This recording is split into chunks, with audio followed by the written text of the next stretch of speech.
सभी का स्वागत है रति वांगशन फैंडम में। अगर आपको इस चैनल के फैन फिक्शन स्टोरी वीडियो कुछ भी अच्छा लगता है तो प्लीज़ चैनल की वीडियोस को लाइक, चैनल को सब्सक्राइब और इस ऑथर को प्यारे प्यारे कमेंट करना बिल्कुल मत भूलिएगा। आजकल के कमेंट्स में मैंने एक चीज़ नोटिस की है, लोगों ने मुझे काफ़ी टाइम से ये चीज़ ऑब्जर्व करवाई है और मुझे अच्छा लगता है जब कोई मुझे इस तरह के कमेंट करे जिसमें मुझे मेरी कमी आप हाईलाइट करो ताकि मैं उस पर वर्क कर सकूं। कि मैं कहीं ना कहीं एक होता है ना रोमांस वाली पोर्शन को मिस कर जाती हूँ और स्टोरी पे ज़्यादा चले जाती हूँ।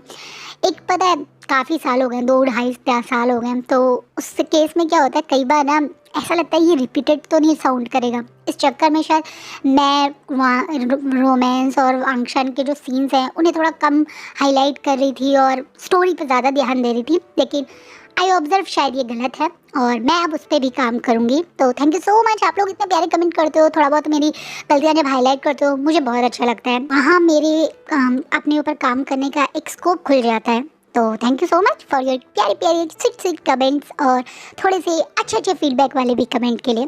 तो चलिए आप लोगों की रिक्वेस्ट पे एक कॉलेज रोमांस वन शॉट में लेकर आई हूँ और ये एक वांगशन स्टोरी है, यानी बॉटम विभूषण और top Langwang ji. So let's get started. College एक ऐसी जगह जहाँ बहुत सारी मेमोरीज बनती हैं। आप में से बहुत सारे लोग जिन्होंने कॉलेज का एक्सपीरियंस किया होगा उन्हें आइडिया होगा ये अपनी एक अलग ही छाप, एक अलग ही इमेज हम सब की ज़िंदगी पे छोड़ जाता है। डेली सुबह सुबह कॉलेज के लिए एक्साइटमेंट में रेडी होना, कॉलेज जाना, दोस्तों से मिलना, खूब सारी मस्ती करना, खूब सारी पढ़ाई और प्रोजेक्ट्स भी बनाना, ये भी हमारे कॉलेज का ही पार्ट होता है। मस्ती के साथ साथ हमारे लिए एक लाइफ टर्निंग पॉइंट होता है। हमारी हर एक अचीवमेंट, हमारे मार्क्स, हमारे प्रोजेक्ट हमारा फ्यूचर क्रिएट कर रहे होते हैं। इसलिए मस्ती के साथ साथ हम लोगों का 90% ध्यान हमारे मार्क्स पे भी होता है और यही सबकी कॉलेज लाइफ की स्टोरी होती है। ऐसी ही हमारी विभूषण की लाइफ भी चल रही थी, जहाँ वो खूब सारी मस्ती करते थे अपने बेस्ट फ्रेंड नीहू सेन, अपने कजन ब्रदर और ये कह दो भाई से ज़्यादा दोस्त और partner in crime Zhang Chen Wing, जिसके लिए उसकी आर्ट उसकी दुनिया है। उसे हर तरह के ड्राइंग और आर्ट्स में इंटरेस्ट रहता है। उसका फेवरेट टाइप पूरे दिन में काम ही होता है अपनी आर्ट्स के बीच में रहकर अलग अलग चीज़ें अटेम्प्ट करना। वो लैंडस्केप भी बहुत ब्यूटीफुल बनाता है और लाइफ आर्ट्स भी। लाइफ आर्ट यानी ह्यूमन फिगर्स को ऑब्जर्व करके उनको ड्रॉ करना। तो अभी भी इस कैंटीन में बैठे हुए भी अपनी पेंसिल के साथ एक नॉर्मल टिश्यू पे भी सामने बैठे हुए दो लोगों को बात करते हुए उनके आर्ट्स या ये कह दो उनकी ड्राइंग बना रहा है। इस चीज़ को देखकर अब नील सर, जिसके हाथ में विंग की और अपने खाने की दोनों ट्रे थी, वो गुस्से में विंग के आगे ट्रे रखता हुआ उस टिश्यू पेपर को उठा के उससे अपने हाथ साफ करने लगता है, जिसे विंग गुस्से में नी हुसैन करके उसे डांट लगा रहा है। जिसमें नी हुसैन गुस्से में आँख दिखा बोलता है, बंद करो वी ब्रदर, पूरा दिन ये काम करना बंद करो। मुझे यकीन नहीं होता कॉलेज में आकर तुम इतने ज़्यादा स्टूडेंट्स कैसे हो गए। तुम तो पहले स्कूल में कितने फन लविंग थे। हाँ, क्योंकि स्कूल के मार्क्स कौन पूछता है, पर इस समय ये मेरे पूरे करियर का सवाल है। तुम्हें पता है ना, मुझे अपनी स्किल को इंटरनेशनल लेवल पे ले जाना है। मैंने इंटरनेशनल एक यूनिवर्सिटी में अपने कुछ एप्लीकेशंस और कुछ आर्ट्स भेजे हैं, बस उसी का वेट कर रहा हूँ। हाँ, तुम जैसे वो तुझे लेने के लिए ही बैठे हैं। अब जांगचन अपनी ट्रे रखते हुए विंग को देख के बोलता है, तुझे लगता है तेरी उन कुछ सड़ी हुई ड्राइंग्स से कोई तुझे स्कॉलरशिप दे देगा? जांगचन विंग को चिढ़ा रहा है, जैसे विंग को बहुत गुस्सा रहा है। वो सड़ी हुई आर्ट नहीं, वो मेरा हार्डवर्क है, मुझे पता है वो मुझे ज़रूर एक्सेप्ट करेंगे। We hope so. दोनों एक साथ बोलकर अब खाना खाना शुरू कर देते हैं। वही विंग आराम से खा रहा है, जब अचानक से उसके फ़ोन पे एक नोटिफिकेशन आती है, एक मेल, जिसे विंग कूद के खड़ा हो जाता है। कहीं और से नहीं बल्कि विंग के dream college royal school of art London से है, जिसे देखकर विंग कूद के खड़ा होके खुशी में कुछ बोल ही नहीं पा रहा है। जिसे जांगचन अब विंग के पास खड़ा होके उसे कमर पे बहुत जोर से हाथ मारता है, जैसे उसके मुंह में कोई खाना अटक गया हो, उसे बाहर निकालना चाह रहा हूँ। जिसे विंग गुस्से में से घुर के बोलता है, जांगचन तुम्हें पता है अगर मैं खुश रहा होता तो मैं अभी तुम्हें मारता, पर मुझे मुझे मुझे मेल आई है। देखो recent royal school of art London से मुझे मेल आई है। क्या? अब न्यू सैन भी कूद के तुरंत विंग का फोन लेकर उसे पढ़ने लगता है, जिसमें सचमुच में विंग की एप्लीकेशन को उन्होंने एक्सेप्ट कर लिया। विंग का फर्स्ट राउंड उसके जो भी उसने प्रोजेक्ट्स भेजे थे, आर्ट्स भेजी थी और जो भी उसने ऐसे भेजे थे उन्हें एक्सेप्ट करने के बाद क्लियर हो गया है, इन्फॉर्म किया जाता है, जिससे विंग इतना खुश और एक्साइटेड हो जाता है कि वो खुशी में सबको भूल के अपने टीचर के पास दौड़ पड़ता है। उसके आर्ट टीचर जिन्होंने विंग की बहुत हेल्प की उसके ऐसे लिखवाने में, उसके किस तरह से उसे अपने प्रोजेक्ट को मेंटेन करना चाहिए, कौन कौन से उसे अपने आर्ट पीस उसमें लगाने चाहिए, कौन सी उसकी ड्राइंग लैंडस्केप के लिए क्वालिफाई करेगी, कौन सी ड्राइंग के कलर और कंपोनेंट एकदम सही होंगे, इस तरीके से पूरा प्रोजेक्ट रेडी करवाया था। वो उन्हीं को थैंक यू करने दौड़ता हुआ चला जाता है। अपने लंच टाइम में प्रोफेसर साओ शिनशन अपनी फाइलों को मैनेज कर रहे थे जब विंग खुशी और एक्साइटमेंट में सीधा उनके कैबिन में प्रोफेसर करके घुस जाता है, जिसे आप शाओ शिनशन अपना सामान ठीक करके अपने चश्मे को ठीक करते हुए विंग को देखते हैं। विंग खुशी से दौड़ता हुआ सीधा अपने प्रोफेसर को गले लगा लेता है, जो उसके प्रोफेसर के लिए बहुत बड़े शौक की बात थी, इसलिए वो थोड़ा खड़े होते हैं, अपने चश्मे को फिर से ठीक करते हैं और विंग को देख के बोलते हैं, क्या हुआ विभूषण, तुम इतने ज़्यादा खुश और एक्साइटेड किस बात पे हो? आपको नहीं पता प्रोफेसर, मेरी मेल। ये कहते विंग खुशी से अपनी मेल अब शाओ शिनशन को दिखाते हैं, जिसके चेहरे पे भी एक बहुत बड़ी स्माइल आ जाती है। टीचर्स के लिए उनके स्टूडेंट सक्सेसफुल हो, ये उनके लिए भी बहुत बड़ी खुशी की बात होती है, जो शाओ शिनशन के चेहरे पे साफ दिख रहा है। वो एकदम से उस मेल को अच्छे से पढ़ते हैं, पहले विंग को बहुत सारी कंग्रेचुलेशन बोलते हैं और फिर विंग के साथ एकदम सीरियस मोड में आके उससे पूछने लगते हैं, फर्स्ट राउंड तो हमने क्वालिफाई कर लिया विभूषण, सेकंड के लिए क्या सोचा है? वही जो पहले सोचा था, मैंने बहुत सारे अपने आर्ट पीस बनाए, हम उनको एक तरीके से अरेंज करें फिर से भेजें? नहीं, मैंने ऑलरेडी तुम्हारे सारे ड्राइंग्स, आर्ट पीस, लैंडस्केप सब देखा हुआ है, पर मुझे नहीं लगता रॉयल स्कूल ऑफ आर्ट के लिए वो कोई भी क्वालिफाई कर पाएगा। तो अब मुझे क्या करना चाहिए? हमें फिर से एक ब्रांड न्यू जीरो से स्टार्ट करना पड़ेगा। इस बार का प्रोजेक्ट बहुत स्पेशल होगा। तुमने अच्छे से मेल पढ़ा होगा तो तुम्हें आइडिया होगा, उन्हें लाइफ आर्ट की ही ऊपर प्रोजेक्ट चाहिए, यानी ह्यूमंस आर्ट, जहाँ पे हम लाइफ फिगर्स को देखकर उन्हें किस तरह से स्केच करते हैं, किस तरह से उनके एक्सप्रेशन को कैप्चर करते हैं, ये हमें शो करना पड़ेगा। तो है ना, हमारे पास तो इतने सारे ऑप्शन हैं, हम आज से ही शुरू कर देते हैं। मैं तुरंत जाकर एक अपने दोस्त को बुला दो। विंग खुशी में अब शाओ शिनशन को छोड़कर भाग के रूम से बाहर जाता, उससे पहले ही शाओ शिनशन गुस्से और एकदम स्ट्रिक्ट आवाज में बोलता है, विभूषण, जिसे विंग एकदम से रुक जाता है, बंद करो, इस तरह से उछलना कूदना बंद करो और शांति से मेरी बात सुनो। ये तुम्हारे करियर का मामला है, हम कुछ भी मिस्टेक करेंगे तो बहुत बड़ी प्रॉब्लम हो सकती है। तुम्हारा इस बार का आर्ट के लिए जो भी तुम्हें मॉडल चाहिए वो एकदम परफेक्ट होना चाहिए, एक ऐसा पर्सन जो दिखने में बहुत ज़्यादा ब्यूटीफुल हो, तभी तुम्हारी आर्ट भी ब्यूटीफुली बनेगी। मैं ये नहीं कह रहा कि जो लोग ब्यूटीफुल नहीं होते उनकी आर्ट अच्छी नहीं बन सकती, वो लोग भी एक अच्छी पेंटिंग डिजर्व करते हैं, आई कम्प्लीटली अग्री। पर तुम रॉयल स्कूल ऑफ आर्ट को नहीं जानते, वो लोग बहुत ज़्यादा चूजी हैं, उनके लिए हर चीज़ एकदम परफेक्ट होनी चाहिए, एकदम रॉयल ट्रीटमेंट वाला ऑप्शन होना चाहिए।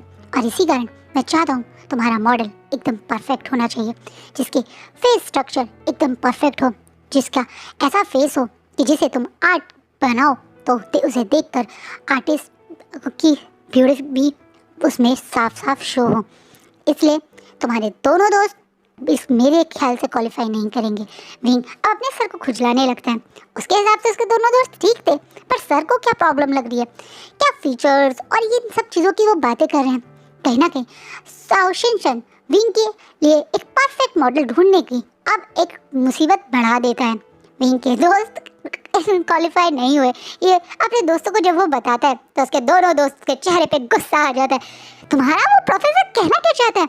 हम दोनों हैंडसम नहीं है, हम दोनों ब्यूटीफुल नहीं है, हमारे फेस स्ट्रक्चर में प्रॉब्लम है या हमारे फीचर्स अच्छे नहीं है। ये कहता हुआ कहीं ना कहीं नाहक जांगचन गुस्से में बिल्कुल लाल हो चुका है, जिससे विंग अपने प्रोफेसर की बात को याद करता हुआ और जांगचन के एक्सप्रेशन को देखकर जोर जोर से हंसते बोलता है, कह तो सच ही रहना, तुम्हारा ये गुस्से टमाटर जैसा मुंह और नी हुसैन का ये गोल मटोल प्लेट, अगर मैं इन दोनों चीज़ों को अपनी पार्ट पे दिखाऊंगा तो कहीं ना कहीं मेरे रिजेक्ट होने के चांसेस ज़्यादा हैं। वहीं अपने ही दोस्तों के मजाक बनाने लगता है। वहीं न्यूसन अपने चबी से टमी को देखकर बोलता है हाउ रूड। जिस बात पे वहीं अब बोलता है ये मत सोचो, ये सोचो मुझे मेरा परफेक्ट मॉडल कहाँ मिलेगा।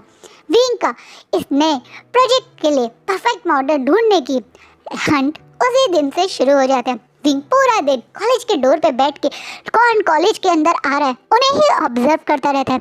उसे एक परफेक्ट मॉडल चाहिए। उसने बहुत सारी लड़कियों से भी बात करने की कोशिश की, बहुत सारी लड़कियों को वो शाओ शिनचैन के पास लेके भी गया, पर शाओ शिनचैन को ये सही नहीं रहेगा, गर्ल्स तो बहुत ज़्यादा लोग बनाएंगे, गर्ल्स तो होती ही ब्यूटीफुल है, मेल मॉडल होना चाहिए कह के अब विंग की सारी मेहनत पे फिर से पानी फेर देता है। अब विंग परेशानी में एक स्मार्ट सा अपने आर्ट प्रोजेक्ट के लिए मॉडल ढूंढ रहा है, पर विंग को कुछ समझ नहीं आ रहा। ऐसा एक फेस जिसे देख के नज़र रुक जाए, ऐसा एक फेस जिसकी हर फीचर्स बिल्कुल परफेक्ट हो, ऐसा एक फेस स्केच करे तो वो मास्टरपीस बन जाए। विंग ऐसा ही एक चेहरा, ऐसा ही एक मॉडल ढूंढ रहा है कहाँ वाला गाना गाते गाते ढूंढ रहा है। तब थक कर अब फिर से उसे कैंटीन में ही जगह मिलती है जहाँ वो आज बिना कुछ खाए पिए अपने फेस को पकड़े हुए, यही बोलो अपने सर को पकड़े हुए टेबल पे बैठा हुआ था। जब फिर से न्यूसन उसी की खाने की ट्रे गुस्से में उसके सामने रखते हुए कहते हैं वी ब्रदर कुछ खा लो, तुम 3 दिन से कितने परेशान हो, हम सारे कॉलेज के लोगों को देख चुके हैं यार, मुझे नहीं लगता तुम्हारा वो सड़ू प्रोफेसर किसी को भी अप्रूव करेगा। तो क्या करें, नाइट क्लब चलते हैं, वहाँ इतने हैंडसम बॉयज देखने को मिलते हैं। न्यूसन जो गे है और बहुत सारे गे नाइट क्लब्स में जा चुका है, वो अपनी एक्साइटमेंट बताते हुए जब विंग को बोलता है तो विंग उसको गुस्से वाले एक्सप्रेशन के साथ बोलता है नी हुसैन मेरी काम में अपना फ़ायदा मत ढूंढो, मुझे पता है तुम कई सालों से मुझे उस केफ वाले नाइट क्लब में ले जाने की कोशिश करते रहते हो, पर मैं पहले की तरह मान नहीं जाऊंगा। विंग साफ मना करते हुए फिर से मुंह सड़ा के बैठ जाता है। जब अचानक से अब विंग की नज़र विंडो के पास बैठे एक इंसान पे पड़ती है जिसे पे विंग की आज से पहले क्यों नहीं नज़र पड़ी। एक ब्यूटीफुल फिगर, एकदम परफेक्ट फीचर्स और एकदम ब्राइट स्किन, एक sharp nose, beautiful golden eyes और कंधे जितने लंबे बाल जो एक ब्यूटीफुल बन में बंधे हुए हैं, हल्के हल्के दोनों साइड पे आते हुए वो बाल की लटें परफेक्ट। विंग के मुंह से पहला शब्द यही निकलता है जिससे न्यूसन और जांगचा जो विंग के साइड में बैठे थे उन दोनों का ध्यान भी उस तरफ जाता है जहाँ भी विंग का ध्यान पड़ा है। जांगचन की भी तो हाथ से एकदम चम्मच गिर जाती है क्योंकि जांगचन को भी इस समय वो इंसान कोई हेवनली ब्यूटी लग रहा है। विंडो के बिल्कुल आगे बैठा हुआ इंसान जिसे पीछे से सनलाइट आ रही है, जो आराम से अपने खाने को बिल्कुल धीमे धीमे से खा रहा है और अपने खाने को एंजॉय कर रहा है, पर फिर भी कितना हैंडसम लग रहा है। जांगचन जब खाना खाता है तो जैसे कोई भैंस हो ऐसा लगता है, चबा चबा के मुंह घुमा घुमा के, लेकिन ये खाते हुए भी इतना ब्यूटीफुल लग सकता है। विंग पहली लाइन जैसे ही ये बोलता है तो जांगचन जो भी उस पर्सन को देख रहा था वो गुस्से में विंग को एक जोर से मारता है, जिससे से विंग जांगचन को आंख दिखा के फिर से उस इंसान को देखते बोलता है न्यूसन ये हेवनली ब्यूटी मेरे कॉलेज में थी, मुझे पता क्यों नहीं चला। अब न्यूसन पहले जिस इंसान को देख रहा था यानी जिसे विंग देख रहा था उसे देखने के बाद दोबारा से अपने खाने में लग जाता है। वो उसे तो मैं जानता हूँ, वो तो लांगवांग जी है। न्यूसन बड़ी कैजुअली बोलता है जिसे विंग एकदम से न्यूसन को देख के बोलता है तुम इसे जानते हो और तुमने मुझे तब से नहीं बताया था कि इतनी ब्यूटीफुल ग्रेट ब्यूटी हमारे कॉलेज में है। तुम लांगवांग जी के अपने रोल मॉडल बनाने की सोच रहे हो, सपने देख रहे हो तुम, ऐसा इम्पॉसिबल है। क्यों? विंग एकदम गुस्से में न्यूसन को देखते बोलता है क्योंकि वो लांगवांग जी है, मैं उसे बचपन से जानता हूँ, मेरे दगा और उसके दगा बेस्ट फ्रेंड है। तुम्हें पता है वो इस दुनिया का सबसे ज़्यादा सड़ू इंसान है, वो एक चलता फिरता रोबोट है, उसकी लाइफ बिल्कुल डिसिप्लिन पे चलती है, वो अपने काम के अलावा और अपनी बुक के अलावा किसी भी तीसरी चीज़ पे ध्यान भी नहीं देता है। तुम्हें लगता है वो तुम्हारे इस आर्ट प्रोजेक्ट का मॉडल बनने के लिए अग्री होगा? इम्पॉसिबल है, किसी और को देखो। क्यों देखूं मैं किसी और को, जब मेरी नज़र इस पर आके रुक गई है, यही मेरा रोल मॉडल बनेगा। लेकिन एकदम गुस्से में बोल के अब न्यूसन बोलता है मुझे इसकी पूरी डिटेल चाहिए। मैं क्यों दूँ? न्यूसन साफ मना कर देता है। विंग तुरंत अपनी पॉकेट से कुछ पैसे निकाल के न्यूसन के आगे रखे थे। अब मिल सकती है पूरी डिटेल। इस न्यूज़ है स्माइल करता हुआ पहले विंग के हाथ से वो पैसे लेता है, तुरंत उसे फोल्ड करके अपनी पॉकेट में रख के स्माइल करते हुए कहता है, खुशी से अब खड़े होकर विंग और जांगचा को अपने रूम में ही ले जाता है। विंग को अब वो वांग जी के बारे में बताना शुरू करता है। वांग जी लैन फैमिली का सेकंड सन है। लैन फैमिली जिनके इलाके में काफ़ी इज्जत है, चाहे उनके पास पैसा बहुत ज़्यादा नहीं, लेकिन हाँ उनकी अच्छी आदतों के कारण और एक गुड रेपुटेशन के कारण लोग उन्हें बहुत रिस्पेक्ट करते हैं। वांग जी एक बहुत ज़्यादा पढ़ाकू, बहुत ज़्यादा अपनी बुकों में हमेशा टाइम स्पेंड करने वाला एक मैथ स्टूडेंट है। मैथमेटिक में वो इस समय बैचलर डिग्री के लिए इसी कॉलेज में पढ़ रहा है। विंग जब ये जानता है तो उसको हैरानी होती है कि वांग जी इसी कॉलेज में इतने दिन से था और उसकी नोटिस भी कभी नहीं गया। उसे ये भी पता चलता है कि उसका कारण ये है कि जब विंग कॉलेज पहुंचता है, वांग जी उससे काफ़ी घंटे पहले ही पहुंच जाता है। विंग ने आज तक कभी फर्स्ट क्लास नहीं करी होगी। हाँ, अगर वो आर्ट की क्लास हुई तो बात अलग है, लेकिन बाकी भी तो आर्ट्स के साथ सब्जेक्ट्स होते हैं, वो उनमें से किसी की भी नहीं की। लेकिन वांग जी अपनी फर्स्ट क्लास से लेकर लास्ट क्लास तक सिर्फ बुक्स में रहता है। वो स्पोर्ट्स में भी काफ़ी अच्छा है, उसकी फिजिकल बॉडी भी इस चीज़ का प्रूव है। और सबसे बड़ी बात, वो सारे टीचर्स का फेवरेट है। विंग को जब ये बातें पता चलती है तो विंग अब खुशी और एक्साइटमेंट में बोलता है, तो इसमें इतना टेंशन की क्या बात है, हम उससे अभी मिलने चलते हैं। ये बोलकर विंग न्यूज़न की बाकी बात बिना सुने उसे लग रहा है ये तो सब अच्छी बात है। अभी वो मैथमेटिक वाली बिल्डिंग में जाएगा जहाँ पे बाकी सारे मैथ स्टूडेंट्स पढ़ रहे हैं, और वहाँ जाके वांग जी के पास पहुँचकर उसे ये बताएगा। वांग जी जब सुनेगा कि वो उसको प्रोजेक्ट में हेल्प करना मतलब एक तरह से चाहिए तो तुरंत मान जाएगा, क्योंकि वांग जी के बारे में उसकी फैमिली के बारे में यही तो सुना है कि वो लोग बहुत हेल्पफुल लोग हैं।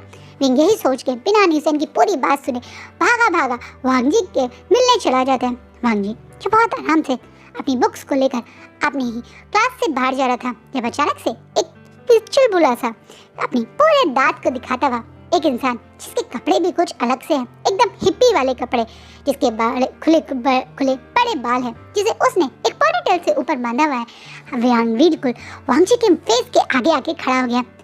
हाय वांग जी करके जिसे वांग जी पहले उस इंसान को ऊपर से नीचे तक ऑब्जर्व करता है और फिर उसे इग्नोर करके आगे बढ़ जाता है, जिसे विंग के चेहरे पे हाँ ये क्या हुआ वाले एक्सप्रेशन आ जाते हैं। वो फिर से वांग जी के पीछे जाता है और एकदम से वांग जी को फिर से, हेलो वांग जी, मैं तुमसे ही बात कर रहा हूँ, क्या हुआ, तुम्हें सुनाई नहीं दिया? विंग बड़े ही कैजुअली पूछता है, जैसे वांग जी उसे घूर के देखता है और फिर एकदम स्ट्रिक्ट वॉइस में बोलता है, पर मैं तुम्हें नहीं जानता, और आगे की तरफ बढ़ जाता है। आई नो तुम मुझे नहीं जानते हो, पर मैं तुम्हें जानता हूँ, तुम लैन फैमिली के सेकंड सन हो ना, मैं भी वुशियान भी फैमिली का एक लौता सन हूँ। तुम्हारे पेरेंट्स और मेरे पेरेंट्स शायद एक दूसरे को जानते हैं, क्योंकि मैंने अपनी मदर के मुंह से तुम्हारे पेरेंट्स के बारे में काफ़ी सुना है, और तुमने ज़रूर मेरे बारे में सुना होगा। विंग को वांग जी फिर से घूर के देख के बोलता है, नहीं, और फिर से आगे बढ़ जाता है। इसे विंग स्माइल करता हुआ अपनी एम्बैरेसमेंट फेस को छुपाता हुआ बोलता है, हाँ, समझ सकता हूँ, वो क्या है ना, तुम और मैं एक ही कॉलेज में पढ़ते थे और आज तक मुझे पता ही नहीं चला, हमारी फैमिली इतनी अच्छी दोस्त है, हम दोस्त नहीं है, ये तो बहुत हैरानी की बात है ना। हाँ, हो सकता है तुम सिटी के दूसरे कोने पे रहते हो और हम दूसरे कोने पे रहते हैं, ये भी रीज़न हो सकता है, बट अब तुम मुझे ये बातें क्यों बता रहे हो, मेरे पास फ्री टाइम नहीं है। वांग जी विंग को बीच में ही टोक कर आगे की तरफ बढ़ने लगता है, जिससे विंग फ्रस्ट्रेटेड बोलता है, क्योंकि मुझे तुमसे बहुत इंपॉर्टेंट काम है। विंग एकदम से वांग जी के बिल्कुल आगे आके अपने दोनों हाथों को खोल लेता है, जिससे वांग जी उसे देखकर घूरने लगता है।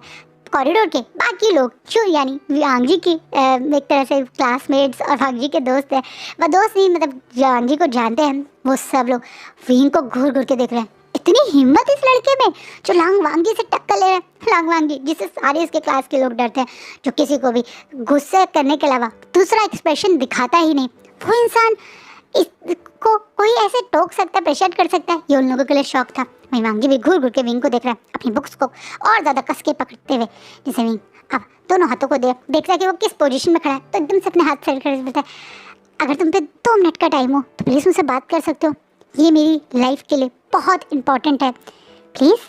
विंग बहुत ज़्यादा रिक्वेस्ट करके जब वांग जी से बोलता है, तो वांग जी भी इस स्ट्रेंजर के लिए क्या इंपॉर्टेंट बात है वो जानने के लिए सिर्फ 5 मिनट्स के लिए अग्री हो जाता है, जिसमें विंग बिल्कुल उसके लॉबी के एकदम कोने में खड़े हुए विंग को विंग अब वांग जी को देख के बोलता है, एक्चुअली मैं आर्ट स्टूडेंट हूँ अब मैं इंटरनेशनल लेवल पे एक यूनिवर्सिटी में एडमिशन के लिए ट्राई कर रहा हूँ और उसके लिए मुझे एक प्रोजेक्ट बनाना है और उसके लिए मुझे एक मॉडल चाहिए और मैं चाहता हूँ कि मेरे आर्ट प्रोजेक्ट का मॉडल तुम बन जाओ।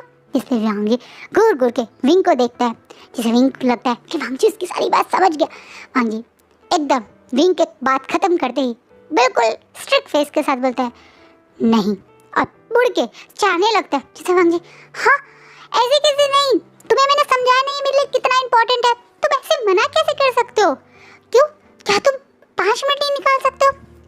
मुझे आर्ट्स के बारे में पता है, मुझे ये भी पता है कि तुम्हारे प्रोजेक्ट का मतलब कुछ समय नहीं बल्कि बहुत सारा समय है और मेरे पास इतना फ्री टाइम नहीं है, तुम किसी और को अपना मॉडल बना लो। ये बोलकर विंग को बिना कुछ भाव दिए हुए वांगी वहाँ से निकल जाता है, जैसे विंग शॉक में वांगी को देख रहा है और उसे यकीन हो रहा है उसे कोई मना कर सकता है, उसकी सबको कन्विंस करने की पावर वांगी पे आके कैसे खत्म हो सकती है। उसे तो तुरंत हाँ कर देना चाहिए था क्योंकि विंग उससे रिक्वेस्ट कर रहा है। विंग के लिए एक बहुत बड़ा शौक था। वहीं इससे पहले विंग कुछ कहता या वांगी के ऊपर गुस्सा करता, नीहसेन और जांगशा जो बिल्कुल सही टाइम पे पहुंच गए और विंग को कस के पकड़ के अब बिल्डिंग के बाहर लाते बोलते वी भूषण क्यों सबके सामने खुद को और एम्बैरेस कर रहे हो, तुम्हें इसलिए मैं मना कर रहा था कि कोई और ढूंढ लो। वांगी कभी हाँ नहीं करेगा। पर क्यों वो हाँ क्यों नहीं करेगा, क्योंकि मैंने बताया ना उसकी दुनिया सिर्फ उसकी किताबें हैं और वो अपनी किताबों को छोड़ के इस तरीके से तुम्हारे आर्ट का मॉडर्न पे लेगा। तुम्हें पता है ना कितनी देर तक खाली बैठना पड़ता है और वो काम तुम उस इंसान से कह रहे हो जिस दिन टाइम टेबल पे चलता है, वो एक एक मिनट उसका वेस्ट ना हो जाए इसलिए हमेशा अपने टाइम टेबल पे स्टिक रहता है। उसको कब भी फ्री का टाइम चाहिए, कब लंच टाइम चाहिए, कब उसका प्ले टाइम होगा, कब उसका स्टडी टाइम होगा, कब उसका मेडिटेशन का टाइम होगा, वो सब पहले से मैनेज करके रखता है। वो इंसान तुम्हारे लिए अपना पूरा टाइम टेबल क्रॉस करके और मॉडल बनेगा। I don't think so Vibhushan, ऐसा नहीं हो पाएगा, इसलिए हमें किसी और को देखना चाहिए। विंग जिसे अब जिद हो गई है कि वांगी ही उसका मॉडल बनेगा, वो एकदम से बोलता है नहीं, मैंने कह दिया ना यही मेरा मॉडल बनेगा तो यही मेरा मॉडल बनेगा। अब मैं देखता हूँ ये मुझे कैसे मना करेगा। कॉलेज में जहाँ अब तक बिल्कुल शांति थी, खासकर इस मैथ बिल्डिंग में जहाँ लोग सिर्फ अपने काम से काम, बहुत ज़्यादा पढ़ाकू लोग ही ज़्यादा मिलेंगे, मस्तीखोर ऐसे वाले बच्चे तो कम ही दिखते हैं। इतना टफ कोर्स जो होता है इसका मैथमेटिक्स के इतने सारे एक तरह से सब्जेक्ट्स होते हैं, कहीं स्टैट्स, कहीं अलजेब्रा, कहीं कुछ, जिस चीज़ के एक क्लास के बाद दूसरे क्लास से तीसरे क्लास के अलावा इन बेचारों में टाइम नहीं होता। उनकी इस बोरिंग मैथमेटिक बिल्डिंग में घुस चुके हैं आर्ट्स के वांगी को फॉलो करने वाले विभूषण, जिन्होंने पूरे बिल्डिंग के नाक में दम कर रखा है। विंग सुबह ही वांगी की बिल्डिंग में घुस जाता है और अलग अलग तरीकों से वांगी से बात करने की कोशिश करता है। कभी उसकी क्लास में घुस के उसके बिल्कुल बेंच के में पे आके उसका वेट करने लगता है, तो कभी उसके लिए इतना सारा खाना लेकर उसकी क्लास के बाहर पहुंच जाता है। इन शॉर्ट वांगी को मनाने की पूरी कोशिश हो रही है, खूब सारे ड्रामे हो रहे हैं। वांगी की बिना मदद के हेल्प करने के चक्कर में उसी के प्रोजेक्ट बिगाड़ने के भी काम हो रहे हैं। इन शॉर्ट वांगी अब विंग से फ्रस्ट्रेट हो चुका है। वो विंग को अपनी बिल्डिंग के बाहर देखकर इतना परेशान हो जाता है कि पहली बार वांगी अपनी क्लास स्किप कर देता है। वो बिल्डिंग में ना जाके बल्कि घूम के घर जाने के बारे में ही सोचने लगता है। ये इंसान इतने दिन से उसकी बिल्डिंग के अंदर घुस के हर उसकी क्लास से पहले आके खड़े होकर उसे बार बार एक ही बात बोलता रहता है। कभी क्लास में घुस जाता है, कभी वो बेचारा लैब में कुछ कर रहा होता है तो लैब में घुस के उसको सामान तोड़ देता है। इतना परेशान कर दिया है इसने, अब वो क्या करे बेचारा वांगी। घर ही वापस चला जाता हूँ, कम से कम इसे की शक्ल तो नहीं देखनी पड़ेगी, मन में ये सोच रहे हैं। वांगी पीछे मुड़ के जा ही रहा था जब उसी की एक तरह से कोर्स के डीन उसको मिल जाते हैं। अपने कोर्स के कोऑर्डिनेटर या अपने डीन को देखकर वांगी वहीं पर शॉक हो जाता है। उसे लगा उसके कोऑर्डिनेटर से डांटेंगे कि वो क्यों इस तरीके से वो मतलब छोड़ के जा रहा है क्लास, पर वो एकदम सीरियस वॉइस में वांगी को देख के बोलते हैं वांगी, अच्छा हुआ तुम मुझे यहाँ मिल गए। आज तुम अपनी फर्स्ट क्लास स्किप करके मुझसे बात करने मेरे कैबिन में चलो, मुझे तुमसे बहुत इंपॉर्टेंट बात करनी है। वांगी जिसे लगा शायद विंग ने उसका जो प्रोजेक्ट तोड़ दिया है उसके कारण उसकी ये डांट पड़ेगी, वो यही सोच के अपने कोऑर्डिनेटर के पीछे पीछे उन्हीं के कैबिन में चला जाता है। वहीं विंग बिल्डिंग के बाहर खड़ा था, उससे वांगी की बात ही नहीं हो पाती है। वांगी और उसके कोऑर्डिनेटर अपने रूम कैबिन में बैठे हुए हैं, जहाँ वांगी के कोऑर्डिनेटर अब उसके सामने उसके लिए एक फाइल रखते हैं। वांगी उस फाइल को देखता है तो वहाँ उसके जितने भी थ्योरेटिकल और हम एक तरह से मैथ से रिलेटेड प्रैक्टिकल सब्जेक्ट्स थे उनके बारे में फीडबैक्स मार्क्स मेंशन है, जिसे वांग जी देखकर समझ नहीं पाता है ये क्या है। आप उसके कोऑर्डिनेटर बोलते हैं, लांग वांग जी, तुम्हें पता है तुम इस पूरे कॉलेज के बेस्ट स्टूडेंट्स में से एक हो। तुम्हें ये भी पता है हमारे कॉलेज में जब ग्रेजुएशन डे होता है तो एक स्टूडेंट को स्पेशली अवार्ड मिलता है, वो स्टूडेंट जो ऑलराउंडर होता है। मैं चाहता था कि मेरे ही डिपार्टमेंट से ये अवार्ड जाए, मेरे ही डिपार्टमेंट के एक स्टूडेंट को ये अवार्ड मिले, इसलिए मैंने तुम्हारा नाम उसके लिए भेजा था। मुझे कहते हुए खुशी हो रही है कि ऑलरेडी तुम्हारे मार्क्स और तुम्हारे थ्योरेटिकल मार्क्स जो भी परफॉर्मेंस है उस चीज़ पे सब लोगों ने मेरी बात पे अग्री किया है, लेकिन कुछ चीज़ें हैं जहाँ तुम वीक हो। मैं चाहता हूँ इस साल के एंड तक तुम उन चीज़ों में भी अच्छे हो जाओ, थोड़ा सा उन चीज़ों पे भी ध्यान दो ताकि मेरे डिपार्टमेंट के स्टूडेंट यानी तुम्हें ही ये अवार्ड मिले, जिस चीज़ से अब लांग वांग जी प्राउड फील करता है कि उसके टीचर उससे चाहते हैं कि पूरे कॉलेज के बेस्ट स्टूडेंट का अवार्ड उसे मिले, लेकिन वो थोड़ा नर्वस भी हो जाता है। किन चीज़ों में वो वीक है जिनके उसके टीचर बात करने की मतलब कर रहे हैं, वो उन चीज़ों को भी जानने में इच्छा रखता है, जिस पर उसके टीचर बताते हैं, जैसे कि extra curricular activities like arts, music या कहीं कोई परफॉर्मेंस देना। के रूल्स के अकॉर्डिंग सिर्फ पढ़ाई में अच्छा होना ही बेस्ट स्टूडेंट के लिए क्वालिफाई करना नहीं होता, आपको एक्स्ट्रा करिकुलर एक्टिविटीज़ में भी परफॉर्म करना होता है। जो हर चीज़ में बेस्ट होगा वही तो बेस्ट स्टूडेंट कहलाया जाएगा। इसी कारण उसके टीचर अब उससे चाह रहे हैं कि वो किसी एक्स्ट्रा करिकुलर एक्टिविटी का पार्ट बने।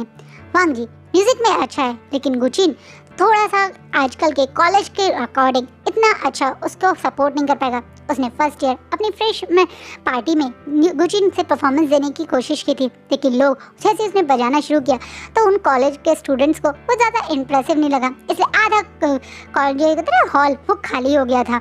इसलिए वांग जी ने उसके बाद कभी भी किसी और चीज़ में इंटरेस्ट नहीं शो किया।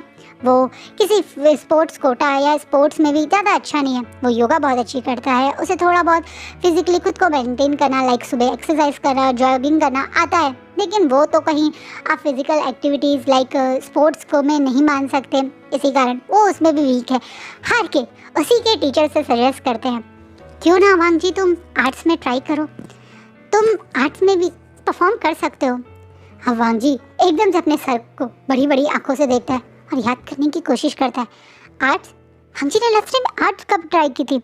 उसे याद है बचपन में उसके जितने भी आर्ट्स के प्रोजेक्ट होते थे लाइक 12th क्लास तक आपको बनाने ही पड़ते हैं, वो तो सब उसके गधा उसके लिए बनाते थे।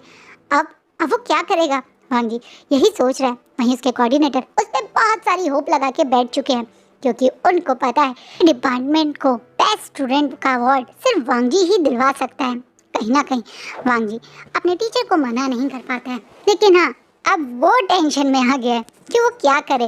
वो सोचता है कि वो अटेम्प्ट करेगा फिर से अपने गुचिन को लेकर वो म्यूजिकल जो कम्युनिटी होती हैं या ये कह दो जो ग्रुप्स होते हैं उन ग्रुप्स का पार्ट बनने के लिए जाता है, जहाँ उसे तुरंत रिजेक्ट कर दिया जाता है।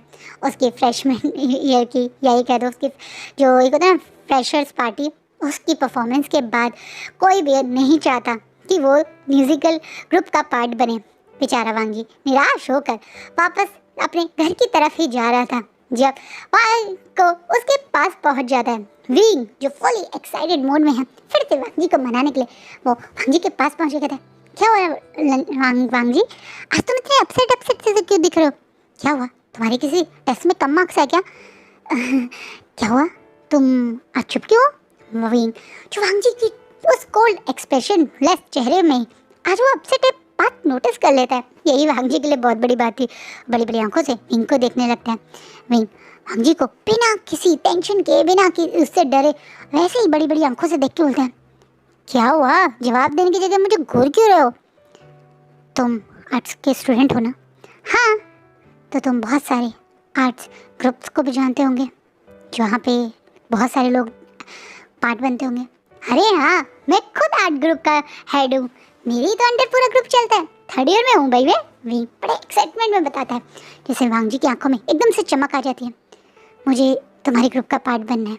वांग जी तुरंत बोलता है, जैसे विंग बड़ी बड़ी आंखों से वांग जी को देख के बोलता है, तुम्हें भी आर्ट्स का शौक है?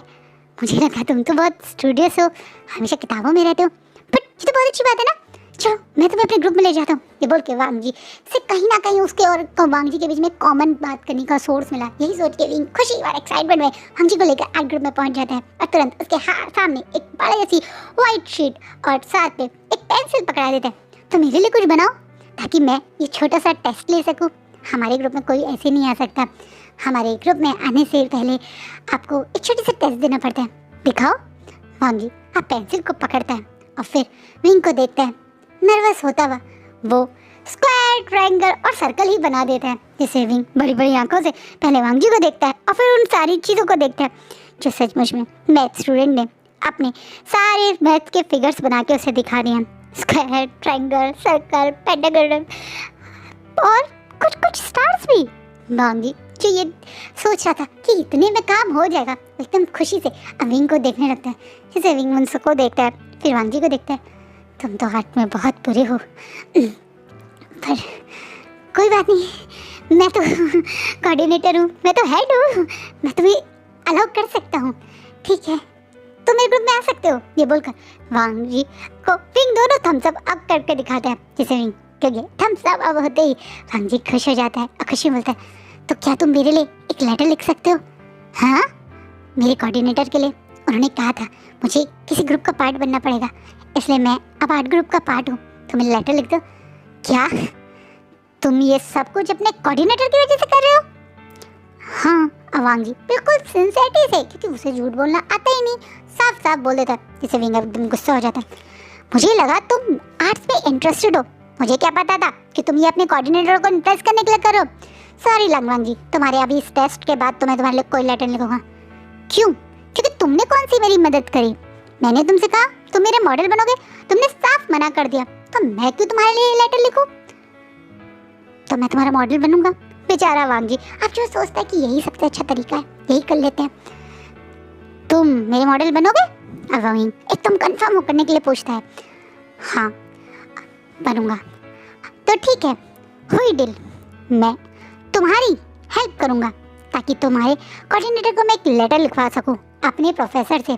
थोड़ा बहुत तुम्हें भी कुछ मैं करवा ही दूंगा काम, और तुम हेल्प करोगे मुझे मेरे प्रोजेक्ट में। तो हुई प्रोजेक्ट डील। वांग जी को एकदम से हैंडशेक करने के लिए जैसे हाथ आगे बढ़ाते हैं, आगे हाथ बढ़ा के विंग अपने दिल की बात रखता है, जिसे वांग जी तुरंत उस हाथ को पकड़ के अग्री हो जाता है।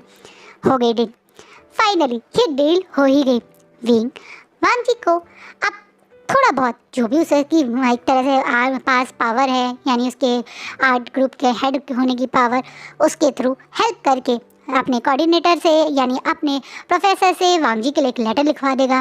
वहीं थोड़ा बहुत उसको आर्ट्स के बारे में भी समझा देगा ताकि ऐसा ना लगे कि ये फ्री का लेटर है, और बाद में वो वांग जी को अपना मॉडल बना के उसको लिए एक स्पेशल पोर्ट्रेट भी बनाएगा।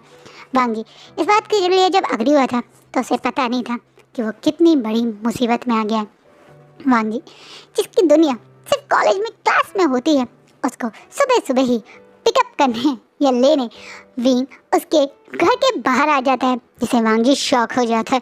उसने कभी विंग से नहीं कहा था कि उसे घर पे लेने आए, लेकिन विंग तो विंग है, उसे तो वांग जी के साथ पूरा टाइम स्पेंड करना है, इन शॉर्ट दोस्ती करनी है ताकि वो उसके साथ कंफर्टेबल हो और ताकि विंग उसके साथ अपना प्रोजेक्ट कंटिन्यू कर सके। ऐसे वो सीधा से घर ही लेने आ गया। वहीं लाइन शिचैन जब डोर खोलते हैं और देखते हैं कि कोई पहली बार वांग जी को लेने आया है, वो शॉक में पहले विंग को देखते हैं। विंग के कपड़े, विंग के हुलिया शिचैन और चिड़ैन को झटका देने के लिए काफ़ी था, और उस तरह से वांग जी का वो दोस्त है जो खुद को इंट्रोड्यूस करता है। ये बस सुन के तो वांग जी की मदर तो बेहोश हो जाती है। वांग जी जिसका कभी कोई दोस्त नहीं बन सकता था, उसका पहला दोस्त ये बंदा निकलेगा, इतना फंकी, इतना अजीब, जिसने अपने कान में इयरिंग्स तक पहने हुए हैं, लंबे लंबे बाल हैं, जीन्स जो पूरी तरह से फटी हुई है घुटनों पे, और वो टी शर्ट जो बहुत ज़्यादा लूज है और गला बहुत बड़ा। ऐसा इंसान तो सीधा वांग जी का दोस्त निकलेगा, ये चीज़ उनके लिए भी काफ़ी बड़ा शौक थी। वहीं वांग जी जब देखता है कि कैसे उसके घर के सब लोग घूर घूर के विंग को देख रहे हैं, तो वो तुरंत अपनी सीढ़ियों से उतर के विंग का हाथ पकड़ के दौड़ के घर से बाहर निकल जाता है। गुस्सा करते बोलता है, तुम मेरे घर के बाहर क्या कर रहे हो? मैं तुम्हें लेने आया था, मैंने देखा है कि तुम वो कॉलेज की बस से आते हो, कितना बोरिंग है ना, टाइम से निकलना जाना। आज मैं तुम्हें खुद अपनी बाइक से लेने आया हूँ। विंग अपनी बाइक जब वांग जी को दिखाते हैं तो वांग जी की आँख खुली रहती है, ये तो स्पोर्ट्स बाइक है। वांग जी कभी किसी स्पोर्ट्स बाइक पे नहीं बैठा, पर विंग बड़ी स्माइल से कहता है चलो मैं तुम्हें लेके चलता हूँ, और तुरंत वो वांग जी का हाथ पकड़ के उसे अपनी बाइक पर बैठा लेता है। बेचारा वांग जी शुरुआत में जो एकदम सीधा बैठा था, जो उसका स्पेशल पोस्चर है हमेशा स्ट्रेट बैठने का, वो कुछ देर में अब घबरा के विंग को बिल्कुल जान बचाए लेने के लिए पकड़ के बैठा हुआ है। जैसे आज अगर उसने विंग को छोड़ दिया तो वो कहीं हवा में ही ना उड़ जाए, इस डर से उसने विंग की कमर को एकदम कस के पकड़ा हुआ है और आंख बिल्कुल बंद करी हुई है, क्योंकि वो विंग की बाइक चैन जरूरत से ज़्यादा तेज दौड़ रही है। कोई पुलिस वाले से पकड़ता क्यों नहीं, विंग के कोई बारे में सोच के वांग जी के दिमाग में ये बात भी आ रही है। वहीं अब ये दोनों कॉलेज के गेट पे पहुंचते हैं, यहाँ बड़े आराम से उसका स्वागत करने के लिए, यानी विंग का स्वागत करने के लिए उसका कज़न ब्रदर जंजा और नहीं हुसैन भी हैं। दोनों विंग को यहाँ देखकर काफ़ी खुश होते हैं और वांग जी को उसके साथ देखकर उतना ही शौक। वहीं वांग जी अब नीचे उतर के पहले तो अपने सर को पकड़ता है, जो अब जोर जोर से घूम रहा है, और फिर घूर घूर के विंग को देखने लगता है, जो बड़े स्माइल के साथ अपना हेलमेट अपनी ही बाइक पे लटकाते होता है। देखा कितनी जल्दी पहुंच गए, तुम्हें फालतू में अलग अलग स्टॉप पे भी नहीं उतरना पड़ा, कल से मैं ही तुम्हें लेने आऊँगा। वांग जी इससे पहले ना करता, विंग उसकी ना भी नहीं सुनता, उसका हाथ पकड़ के उसे खींच के अब अंदर की तरफ ले जाने लगता है। वांग जी जिसकी पूरी लाइफ में इतनी एडवेंचर मॉर्निंग नहीं हुई थी जो आज हो रही है, और वांग जी को विंग को इसकी क्लास या उसकी बिल्डिंग के बाहर नहीं, सीधा अपने बड़े से ब्यूटीफुल से आर्ट के जहाँ लैब है वहाँ ले जाता है, जहाँ वांग जी देखता है कि कैसे सर्कल में लोगों के कैनवस रखे हुए हैं और बीच में एक चेयर रखी हुई है। वहीं वांग जी इन चीज़ों को देख रहा था जब विंग स्माइल करते बोलता है तुम्हें पता है ये हमारी लाइफ आर्ट की लैब है, यहाँ पे हम लाइफ आर्ट करते हैं। वैसे हमारे पास बहुत सारे मॉडल्स के ऑलरेडी अवेलेबल रहते हैं, अलग अलग चीज़ों के साथ हम लोग करते हैं, पर तुम्हारे लिए आज ये छोटी सी चेयर, मुझे तुम्हारी एक छोटा सा स्केच बनाना है ताकि मैं प्रोफेसर को दिखा सकूं, और उसके बाद मैं तुम्हारे को अपने प्रोफेसर से भी मिलवाऊंगा। विंग खुशी और एक्साइटमेंट में बोलते हैं। वांग जी जो विंग को बोला जाता था नहीं मैं अपनी क्लास में जाऊँगा, मेरे पास अभी टाइम नहीं है, तो वो बेचारा बोल ही नहीं पाता है, क्योंकि उसे बेचारे को एक होता है कम्युनिकेशन में थोड़ा सा प्रॉब्लम होती है, और हमारे वी वुशान किसी की और की सुनते हैं कभी नहीं। वो तो वांग जी को सीधा पकड़ा और चेयर पे बैठा दिया और खुद अब अपनी कैनवस के सामने बैठ गए हैं। वांग जी जो शांति से पहले बहुत नर्वसली बैठा हुआ था, कि वो देखता है कैसे भी स्माइल कर करके कैनवस से अपना फेस थोड़ा सा बाहर निकाल के पर से देख कर अपनी आर्ट में लग गया है। वांग जी जिसे हल्का हल्का गुस्सा भी आ रहा है, क्योंकि धीरे धीरे टाइम बढ़ रहा है, उसकी पहली क्लास स्टार्ट होकर ख़त्म भी हो जाएगी और वो यहाँ इस लैब में बैठा रह जाएगा। वो ऐसा नहीं चाहता, लेकिन वो विंग को मना कैसे करे, विंग उसको लेटर देगा जिसे वो उसे अपने कोऑर्डिनेटर को देना है, इसलिए वो बेचारा चुप बैठा है। विंग ज़्यादा टाइम नहीं लगा था, मुश्किल से सिर्फ आधा घंटा हो गया कह के एकदम से खुश हो जाता है, जिसे वांग जी विंग की साइड देखते हैं। विंग अपने कैनवस को जब सीधा करता है तो वांग जी एक मिनट के लिए शॉक में चला जाता है। ये वो है इतनी ब्यूटीफुली सिर्फ पेंसिल से बिना कोई कलर यूज़ करे जिस तरह से उसके स्केच को विंग ने बनाया है, वांग जी खुद को ही पहचान नहीं पा रहे हैं। इतनी ब्यूटीफुली हर एक माइन्यूट डिटेल इस स्केच पे विंग ने उतार दी है। उसकी आईब्रोज, उसकी आईज, उसकी नोज़, उसकी लिप्स, उसकी वो प्यारे प्यारे से ईयर जो हल्के हल्के रेड हो गए अपनी ही प्यारे से स्केच को देखकर। वांग जी शौक में है। विंग स्माइल करते कहते लगे ना तुम्हें अच्छा, ये मेरा छोटा सा ट्रायल है, मैं जल्दी अपने प्रोफेसर को दिखाने जा रहा हूँ, तुम चाहो तो अपनी क्लास में चले जाओ, और अगर प्रोफेसर हाँ कर देंगे तो मैं उन्हें तुमसे मिलवाऊंगा। ये बोलकर वांग जी को वहीं छोड़कर विंग खुश होता हुआ अपने कैनवस को लेकर चला जाता है, बिना ये नोटिस करे कि उसके जाते ही वांग जी के चेहरे पे प्यारी सी स्माइल आ जाती है। ये नोटी, ये बदमाश स्टूडेंट यानी विंग इतना ज़्यादा टैलेंटेड है, वांग जी को आज पता चला। एक आधा घंटा भी नहीं हुआ होगा जब विंग ने उसकी इतनी ब्यूटीफुल छोटी सी स्केच बना दी, जो वांग जी के लिए एक तरीके से विंग को एडमायर करने से खुद को रोक नहीं पाई। अब वांग जी अपनी क्लास में तो पहुंचता है, लेकिन आज सुबह से उसके साथ क्या क्या हुआ उन बातों को सोच रहा है। वो बड़े आराम से अपनी क्लास को ख़त्म करके अपनी बिल्डिंग के बाहर ही पहुंचा था, जब विंग खुशी और एक्साइटमेंट में दोबारा से वांग जी के पास पहुंच जाता है उसे अपने प्रोफेसर से मिलवाने। जितना खुश वांग जी को देखकर विंग हुआ था, उतना ही खुश प्रोफेसर साओ शिनचैन भी होते हैं। सचमुच में परफेक्ट इंसान ढूंढा है विंग ने, वो डिक्लेयर कर देते हैं। विंग को पुराने जैसे जो स्टूडेंट्स ऑलरेडी इस तरह के कोर्सेज के लिए अप्लाई करते हैं तो उनके क्या प्रोजेक्ट्स थे, उन्होंने किस टाइप के लाइफ आर्ट्स के प्रोजेक्ट्स सबमिट किए थे, उन्हें इसे इंस्पायर होकर या उनसे थोड़ी सी आइडियाज़ लेकर उसे कैसे अपना प्रोजेक्ट बनाना चाहिए वो उसे होमवर्क भी दे देते हैं। वहीं खुशी से कि फाइनली उसके मॉडल को एक्सेप्ट कर लिया गया, खुशी से वांग जी का हाथ पकड़ के बाहर आ जाता है। जैसा सुबह वांग जी को उसके घर से लेने गया था वैसा ही अब वो वांग जी को उसके घर छोड़ने भी जाता है। जितना पहले वांग जी डरा हुआ था उस मोटर बाइक पे, उतना ही बेचारा अब डरा हुआ है। पर वांग जी मना पता नहीं विंग को क्यों नहीं कर पा रहा है। क्या उसका कारण वो लडर है जो कहीं ना कहीं उसको अपने कोऑर्डिनेटर को देना है, या फिर ये दोस्ती जो पहली बार कोई उससे कर रहा है। वांग जी थोड़ा सा कोल्ड है, इसी कारण शायद कभी कोई उसका फ्रेंड बनना ही नहीं चाहता। जितना एफर्ट विंग उससे दोस्ती करने के लिए कर रहा है उतना एफर्ट्स कभी किसी ने विंग के अलावा मतलब किसी ने भी वांग जी के साथ नहीं डाले। वांग जी की ये पहली दोस्ती है उसकी पूरी लाइफ में।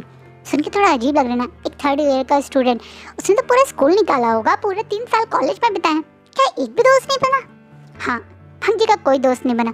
हाँ, वांग जी से लोग बात करते हैं पर सिर्फ मतलब के लिए, किसी को अपनी कोई इक्वेशन सॉल्व करवानी हो, किसी को कोई अपनी प्रॉब्लम सॉल्व करवानी हो तो ये वो वांग जी के पास आते हैं। वरना वांग जी से दोस्ती करना, उसके साथ लंच करना, उसके साथ टाइम स्पेंड करना शायद कोई नहीं चाहता। वांग जी इसी नेचर का है, वो क्या करे, वो थोड़ा शांत है, बहुत ज़्यादा इंट्रोवर्ट है, खुद से आगे आकर लोगों से दोस्ती नहीं कर पाता है और किसी और ने कभी उससे इच्छा नहीं जाहिर की।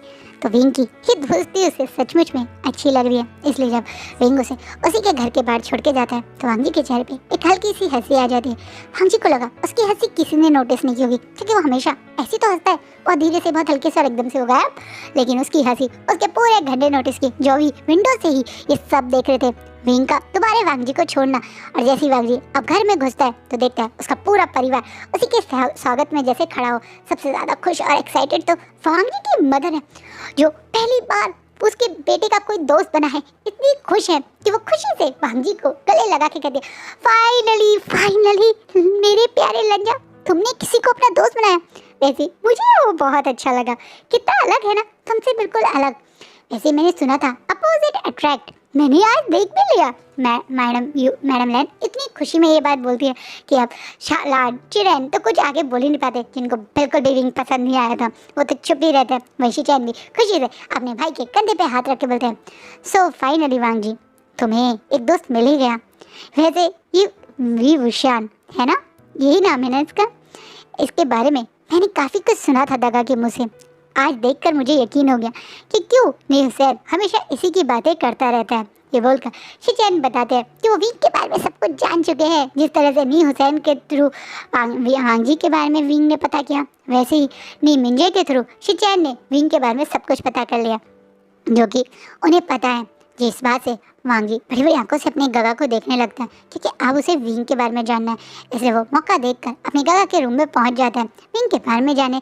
जहाँ उसके गगा अब विंग के बारे में उसे बताते हैं कि विंग कितना खुश है, मिजाज इंसान है, उसे तो दोस्त बनाने का बहुत शौक है, उसके बहुत सारे फ्रेंड्स हैं स्कूल टाइम के, कॉलेज टाइम के, जिनके साथ वो अधिकतर टाइम स्पेंड करता है।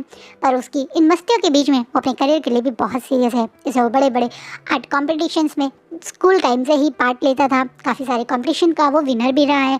और अभी भी वो जिस मतलब इस कॉलेज में भी अच्छी खासी स्कॉलरशिप से ही एडमिशन पे आया है और अब फ्यूचर में भी वो एक बड़े यूनिवर्सिटी में जाने की सोच रहा है अपने फर्दर यानी होता है पोस्ट ग्रेजुएशन के लिए। इन बातों को सुन के वांग जी को विंग के लिए जो अब तक इमेज थी एक नॉटी बदमाश और आज वो थोड़ी सी इमेज उसकी बदली थी जब उसने स्केच देखा था, अब वो पूरी तरह से बदल जाती है। विंग एक सीरियस स्टूडेंट है जो अपने काम के लिए बहुत ज़्यादा सीरियस है। वांग जी को ये भी विंग का एक रूप समझ में आता है। वहीं विंग आज खुशी और एक्साइटमेंट में लंजा की पेंटिंग ही अपने साथ घर ले आया है। वैसे तो वो अधिकतर अपने आर्ट पीस, अपने पेंटिंग्स, कॉलेज के जो रिलेटेड प्रोजेक्ट्स हैं वो कॉलेज में ही रखता है बाकी स्टूडेंट की तरह, पर लंजा के इस छोटे से कैनवस को वो घर पे ले आया। ये चीज़ वो खुद नहीं समझ पाया। अपने बैग से वांग जी के उस कैनवस को निकाल के विंग उस कैनवस को अपनी ही साइड टेबल पे रख देता है। कैनवस को देखते हुए विंग बोलता है, सचमुच में लंजा तुम एक मास्टर पीस ही हो। ये बोलता हुआ कहीं ना कहीं खुद में विंग वांग जी को मिस कर रहा हूँ ऐसा महसूस करता है। विंग जैसा उसके सर ने बोला वो उस दिन अपने लैपटॉप को खोल के पुरानी फेमस लाइफ आर्ट के कौन सी चीज़ें एक तरह से यूनिवर्सिटीज़ ने हाईलाइट करी, पसंद आई, कौन से वाले प्रोजेक्ट्स कंफर्म हुए, उन सब को देखता है तो उसे महसूस होता है ह्यूमन स्ट्रक्चर को काफ़ी ज़्यादा लोग अप्रिशिएट करते हैं। विंग जिसने पहले भी काफ़ी सारे स्ट्रक्चर्स बनाए हैं, वो वांग जी का स्ट्रक्चर बनाने की सोचता है। एक ब्यूटीफुल स्ट्रक्चर जो वो मड से बनाएगा, यानी मिट्टी से। कहीं ना कहीं थोड़ा मुश्किल होगा पर वो ऐसा कर सकता है, में डिसाइड करता है और वो नेक्स्ट डे अपने प्रोफेसर से इस बारे में ही बात करने की कोशिश करता है। वांग जी जिसे पता था कि विंग आज भी उसे लेने आएगा, आज बहुत अच्छे से पहले ही रेडी हो जाता है। जैसा वांग जी सोच रहा था वैसे ही विंग बिल्कुल कल की तरह आज भी कुछ अलग फंकी कपड़ों के साथ वो उसके घर के बाहर पहुंच जाता है। लेकिन कल की तरह आज वांग जी के घर वाले शॉक नहीं, बल्कि वांग जी की मदर तो बिना बैल बजाए विंग को ले डोर खोलकर उसे अंदर की तरफ खींच के ले आती है और जबरदस्ती उसके लिए जो ब्रेकफास्ट बनाए उसे खाने के लिए बोलती है। विंग जो इतने प्यार से मैडम लैन उसे खाने के लिए बोल रही है, मना नहीं कर पाता है और तुरंत वहाँ पे बैठ जाता है। वहीं वांग जी जब नीचे आता है तो देखता है कि आज विंग को घेरे हुए उसकी पूरी फैमिली बैठी है। चिरैन उससे बहुत अजीब गरीब से कि उसे क्यों इस कोर्स में इंटरेस्ट है, वो वांग जी को कैसे जानता है, वो आर्ट का स्टूडेंट है और वांग जी मैथ का स्टूडेंट है, वो कैसे मिले, ऐसे क्वेश्चन पूछ रहे हैं। वहीं शिचैन वांग जी को क्या क्या पसंद है बिना विंग के पूछे ही उसे बताने में लग रहे हैं और मैडम लैन विंग को खिलाने और खुद उससे दोस्ती करने में इंटरेस्टेड है कि देखकर वांग जी को अपनी ही फैमिली पे एम्बैरेसमेंट होती है। लेकिन वो उन चीज़ों को भूलकर अब विंग का नाम लेता है, जिसे विंग का ध्यान जैसे ही वांग जी पे जाता है तो उसके चेहरे पे पूरी स्माइल आ जाती है, जिसे देखकर लैंस बड़े खुश हो जाते हैं। विंग तुरंत वहाँ से वांग जी के साथ चला जाता है और वहाँ लैंस बड़ी खुशी से उसे बाय बाय भी करते हैं। विंग आज एक तरह से आते ही वांग जी को उसके डिपार्टमेंट में छोड़ के अपने प्रोफेसर से मिलने चला जाता है। वहीं प्रोफेसर शाओ शिनचैन को विंग का यह आइडिया बहुत अच्छा लगता है। लास्ट टाइम पेंटिंग कैनवस भेजे थे तो इस बार क्यों ना स्ट्रक्चर भेजा जाए, इसलिए वो भी इस बात पे अग्री हो जाते हैं।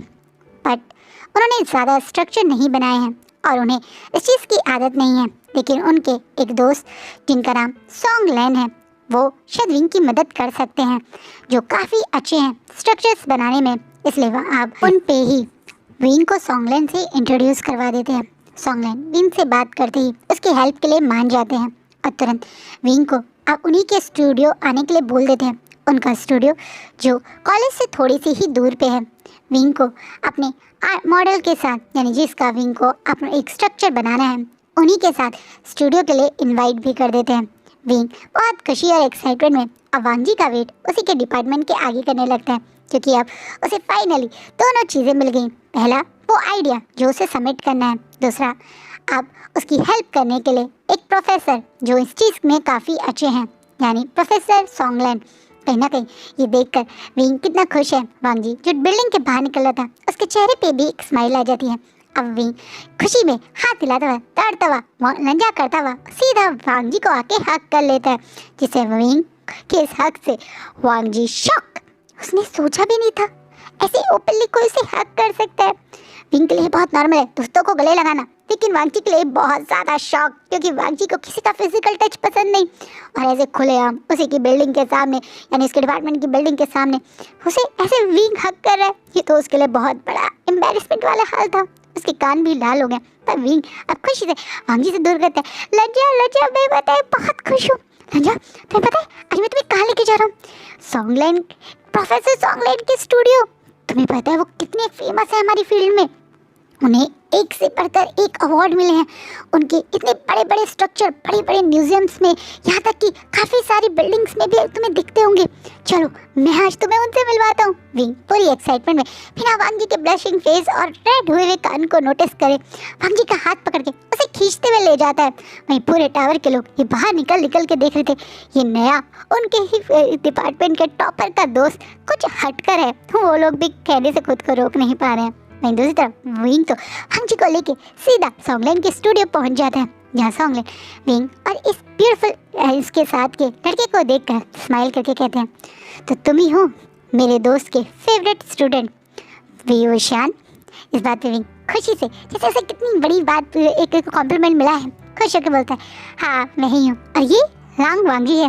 लंजा, आपको पता है ये अपने डिपार्टमेंट का टॉपर है, आपको पता है सब लोग उसको कितना एडमायर करते हैं, इसके प्रोफेसर तक इसके से ही प्रॉब्लम आने जब सॉल्व नहीं कर पाते तो मदद मांगते हैं। विंग, जिसे अपने बारे में शायद अपने फील्ड के प्रोफेसर को बताना चाहिए, वो अपने बारे में ना बता के अपने मॉडल यानी वांगी के बारे में इतना बता रहा है। ये देख के सॉन्गलैन के चेहरे पे एक प्यारी सी हंसी आ जाती है। वहीं वांगी विंग को साइड से देख रहा है कि विंग क्या कर रहा है, लेकिन वो कुछ बोल नहीं पा रहा क्योंकि उसे भी बहुत अच्छा लग रहा है विंग के मुंह से अपनी इतनी सारी तारीफें सुनना। वहीं प्रोफेसर सॉन्गलैन अब विंग को बीच में रोके कहते हैं, मान गया, तुमने बहुत मेहनत की अपने मॉडल को ढूंढने में। जैसे हेलो वांग जी, इस बात में वांग जी बहुत प्रोफेशनली सॉन्गलैन से मिलते हैं। अब सॉन्गलैन वांग जी और विंग को देख के बोलते हैं, तो तुम्हें इसी का स्ट्रक्चर बनाना है। इस बात पे विंग स्माइल करके बोलता है, हाँ तो क्या करना चाहिए हमें, क्या हमें वुडन स्ट्रक्चर बनाना चाहिए? पर मैं वुडन का स्ट्रक्चर कभी नहीं बना पाऊंगा, मैं उसमें अच्छा नहीं हूँ, लेकिन हाँ मैं क्रे या एक तरह से मड का स्ट्रक्चर बना सकता हूँ, मैंने पहले भी बनाया। वांग जी को देखते हुए विंग स्माइल से बताता है इसे। अब सॉन्गलैन, तुम जैसे न्यूकमर के लिए शायद वही ज़्यादा अच्छा होगा, बट ये काफ़ी टाइम टेकिंग और बहुत लंबा प्रोसेस होगा, तुम दोनों को काफ़ी समय मेरे साथ इस स्टूडियो में ही बिताना पड़ेगा, और इसके अलावा तुम चाहो तो अपने स्ट्रक्चर को अपने घर भी तुम ले जा सकते हो, मैं वहाँ भी आकर तुम्हारी हेल्प कर सकता हूँ। इस बात पे अब कहीं ना कहीं विंग खुशी से सब प्लानिंग करता है। वो यहाँ पे वीकेंड पे आकर पूरा दिन स्ट्रक्चर बनाया करेगा। कॉलेज से फ्री होकर वो घर पर अपने घर पे ही थोड़ा सा अपना डेमो के लिए पहले सीखेगा कि कैसे उसे करना है, और उसके बाद वो फाइनल स्ट्रक्चर यहीं स्टूडियो में ही बनाएगा, डिसाइड होता है। पर अब जो विंग सुनता है उसके बाद वो जितना खुश और एक्साइटेड था उतना ही नर्वस हो जाता है, और वांग जी उसके कान तो शॉक और बहुत ज़्यादा ब्लश में रेड हो जाते हैं। जब सॉन्गलैन बोलता है, वैसे वांग जी तुम कंफर्टेबल हो विदाउट क्लोथ करने के लिए, क्योंकि अधिकतर जो लाइफ आर्ट्स या ह्यूमन स्ट्रक्चर्स होते हैं वो विदाउट क्लोथ्स ही बनते हैं, जिससे हम अच्छे से उनकी बॉडी लैंग्वेज को, उनके जेस्चर को, उनके हाथ पैरों को समझ सके। कहीं ना कहीं ऐसे बोलते हुए सॉन्गलैन बिल्कुल चिल है, पर वो नोटिस नहीं करे कि विंग और वांग जी की हालत बेहाल हो गई है। सॉन्गलैन जब ऑब्जर्व करते हैं कि वांग जी को पसीना सा आ गया है तो वो सिचुएशन संभालते हुए बोलते हैं, डोंट वरी, मैं विदाउट फुल क्लोथ नहीं कह रहा हूँ, सिर्फ हाफ बॉडी, हम हाफ बॉडी का ही स्ट्रक्चर बनाएंगे, यानी तुम्हारे कंधे, तुम्हारे हाथों को ही हाईलाइट करेंगे, तो उसमें तुम शायद कंफर्टेबल हो। वांग जी आप विंग की साइड देखते हैं, क्योंकि मुझसे वो ये सब चीज़ें बहुत मुश्किल है, वो तो कभी किसी को वैसे भी ओपनली इतना खुलता नहीं कि किसी को टच भी करने दे, और यहाँ विदाउट क्लोथ सबके सामने बैठना, ये तो वांग जी के लिए बहुत बड़ी बात थी। लेकिन जब उसकी नज़र विंग पे पड़ती है जो अब घबरा के अपने ही होठों को अपने दांतों के बीच में काट रहा है नर्वसनेस में, तो वो समझ जाता है कि उसको डर लग रहा है कि कहीं वांग जी मना ना कर दे। लेकिन वांग जी हूँ में रिस्पॉन्स करता है, जिसे सॉन्गलैन एकदम परफेक्ट कह के अग्री हो जाता है। सॉन्गलैन की क्लास उसी दिन से स्टार्ट हो जाती है। अभी उसे वांग जी के तुरंत कपड़े नहीं उतरवाने हैं, क्योंकि अभी वो सिर्फ उसके डेमो ले रहा है, यानी अभी सिर्फ फेस, आईज, नोज इस टाइप के ही चीज़ें बनवा रहे हैं, जिसमें विंग उसकी सीखने की पूरी कोशिश कर रहा है। जैसा प्लान हुआ था, शाम को विंग अपने घर पे ये सब करता है और वीकेंड पे वो सॉन्गलैन पे आता है। वांग जी डेली उसके साथ वैसे ही कनेक्ट है। धीरे धीरे टाइम बीत रहा है, विंग बहुत ज़्यादा सीरियस है इस काम को के लिए, ये भी वांग जी को दिख रहा है। लेकिन सॉन्गलैन बिल्कुल भी विंग के काम से खुश नहीं है। सॉन्गलैन अब तो 2 वीकेंड के बाद जब विंग उसे तीसरी बार मिलने आता है तो काफ़ी नाराज़ हो जाता है। विंग के पूरे वीक के काम को देखकर वो गुस्से में उस स्ट्रक्चर को साइड में रखते हुए बोलता है, आई मस्ट से मैंने शायद तुमसे कुछ ज़्यादा ही एक्सपेक्ट कर लिया था। जितना शाओ शिनचैन तुम्हारी तारीफ़ करता है, बुरा मत माना विवोशन, तुम्हारा काम उतना अच्छा नहीं है। मुझे तुम्हारा एक भी मॉडल अच्छा नहीं लगा।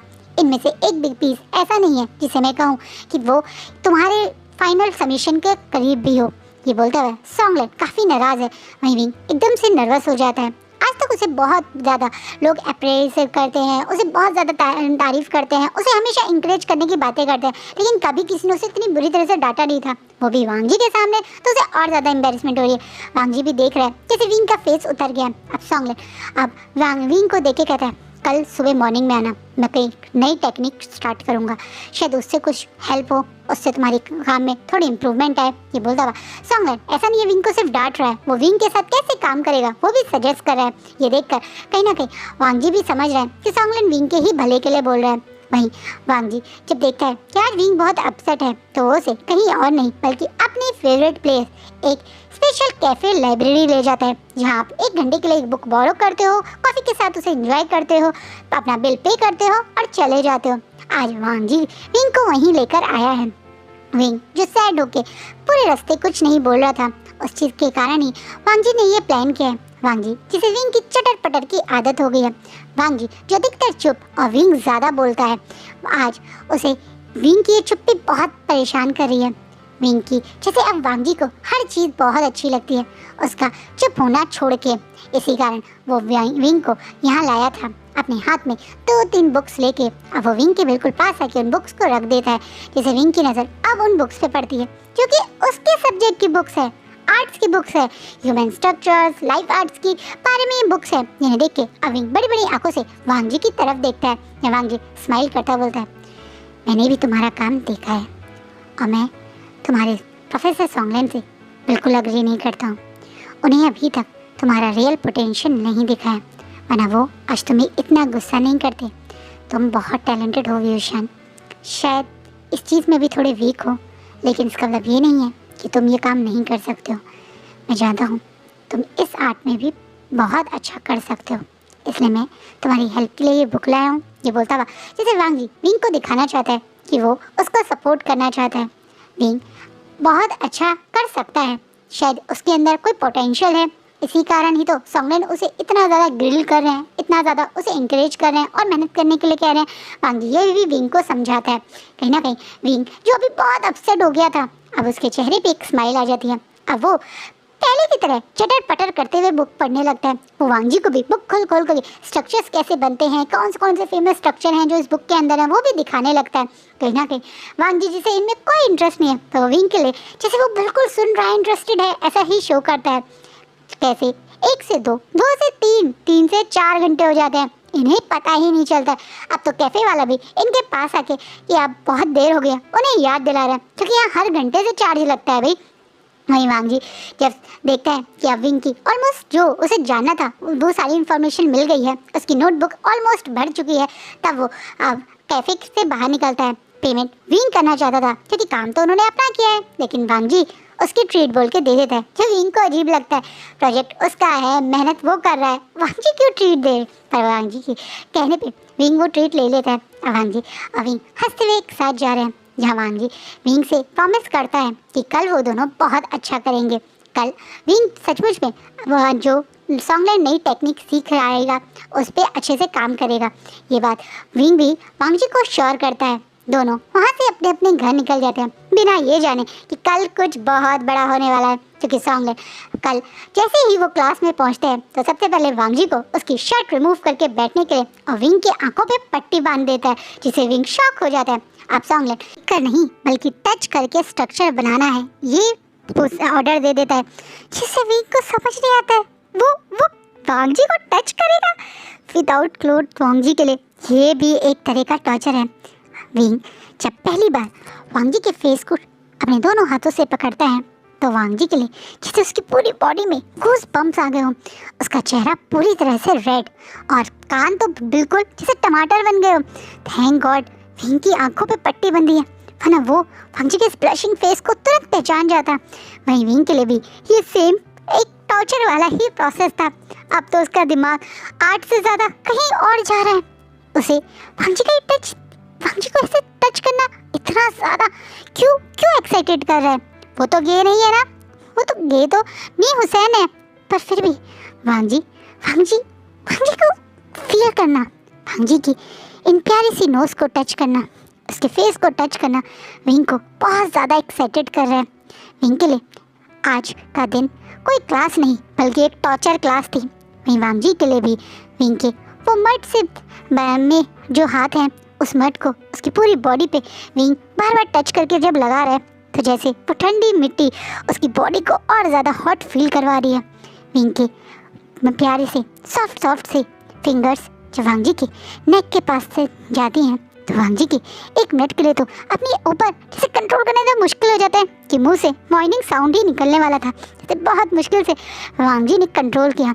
अब तो वांग जी का यहाँ पे ये मॉडल बनना इतना मुश्किल हो रहा है कि उसे समझ नहीं आ रहा है कि वो क्या करे, वो कैसे अपने इन फीलिंग्स को कंट्रोल करे। विंग की फिंगर्स जैसे उसकी नेकेड चेस्ट, नेकेड शोल्डर और नेकेड आर्म्स पे मूव कर रही हैं। वो उसके लिए एक ऐसा टॉर्चर है जिसके वो समझ नहीं पा रहा है। उसका लोअर पार्ट तो जैसे उसके कंट्रोल में ऑलमोस्ट बाहर जा ही चुका है, इसे वो तो ऑलरेडी हार्ड हो चुका है। ऐसा ही हाल कुछ विंग का है। वांग जी की बॉडी को टच करने में विंग के लिए भी ये चीज़ एक टॉर्चर थी। मॉडल शायद आंखों से दिखने से ज़्यादा खराब बनने वाला है आज, ये बात भी तय है। पर सॉन्गलैंड इस समय यहाँ स्टूडियो में नहीं था। वो इन दोनों को प्राइवेसी देकर ही गया था ताकि विंग और वांग जी पहले उसके मेथड को समझे। अरे मेथड गया बाद में, यहाँ तो इन दोनों को अपना संभालना बहुत मुश्किल हो गया है। कोई यहाँ होता तो देख सकता इन दोनों की हालत क्या है। विंग के बंद आँखों के बाद भी वांग जी का इस तरीके से उसको मतलब वांग जी को उसका टच करना उसको कितना ज़्यादा एक्साइटेड कर रहा है। वहीं वांग जी का आँखें खुले होने के बाद विंग का अपने क्लोज आना और उस विंग की फिंगर्स का उसकी बॉडी पे मूव करना, ये चीज़ उन दोनों के लिए बहुत बड़ा टॉर्चर था। सॉन्गलैंड बीच में आकर उसे इमरजेंसी से कहीं जाना है बोलकर वहाँ से जाने लगता है, जिसे वांग जी और विंग दोनों कि हम भी चले जाते हैं, अगली बार क्लास करेंगे कह के आधे में ही भाग जाते हैं। उस दिन उन दोनों को रात में नींद नहीं आती है। रात भर वांग जी को एक अजीब से सपने आ रहे हैं।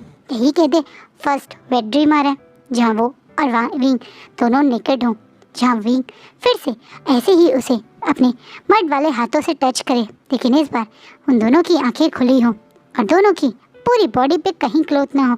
विंग को ऐसे देखना वांग जी की ड्रीम में वांग जी के लिए इतना डेंजरस था कि वो एकदम से आँख खोल के बैठ जाता है। ये क्या हो रहा है उसे समझ ही नहीं आ रहा है। सेम हाल विंग का था, उसका ड्रीम भी कुछ ऐसा ही था। उसे भी समझ नहीं आ रहा है कि वो कैसे एक लड़के को देख के लिए ऐसे फील कर सकता है। वो गे बन गया है? नहीं, उसे गे नहीं, उसकी लाइफ में सिर्फ एक ही इंसान के लिए उसे ऐसा फील हुआ है। आज से पहले तो उसे किसी लड़के के लिए ऐसा फील नहीं हुआ था, जैसे न्यूटन को हर लड़के के लिए हो जाता है।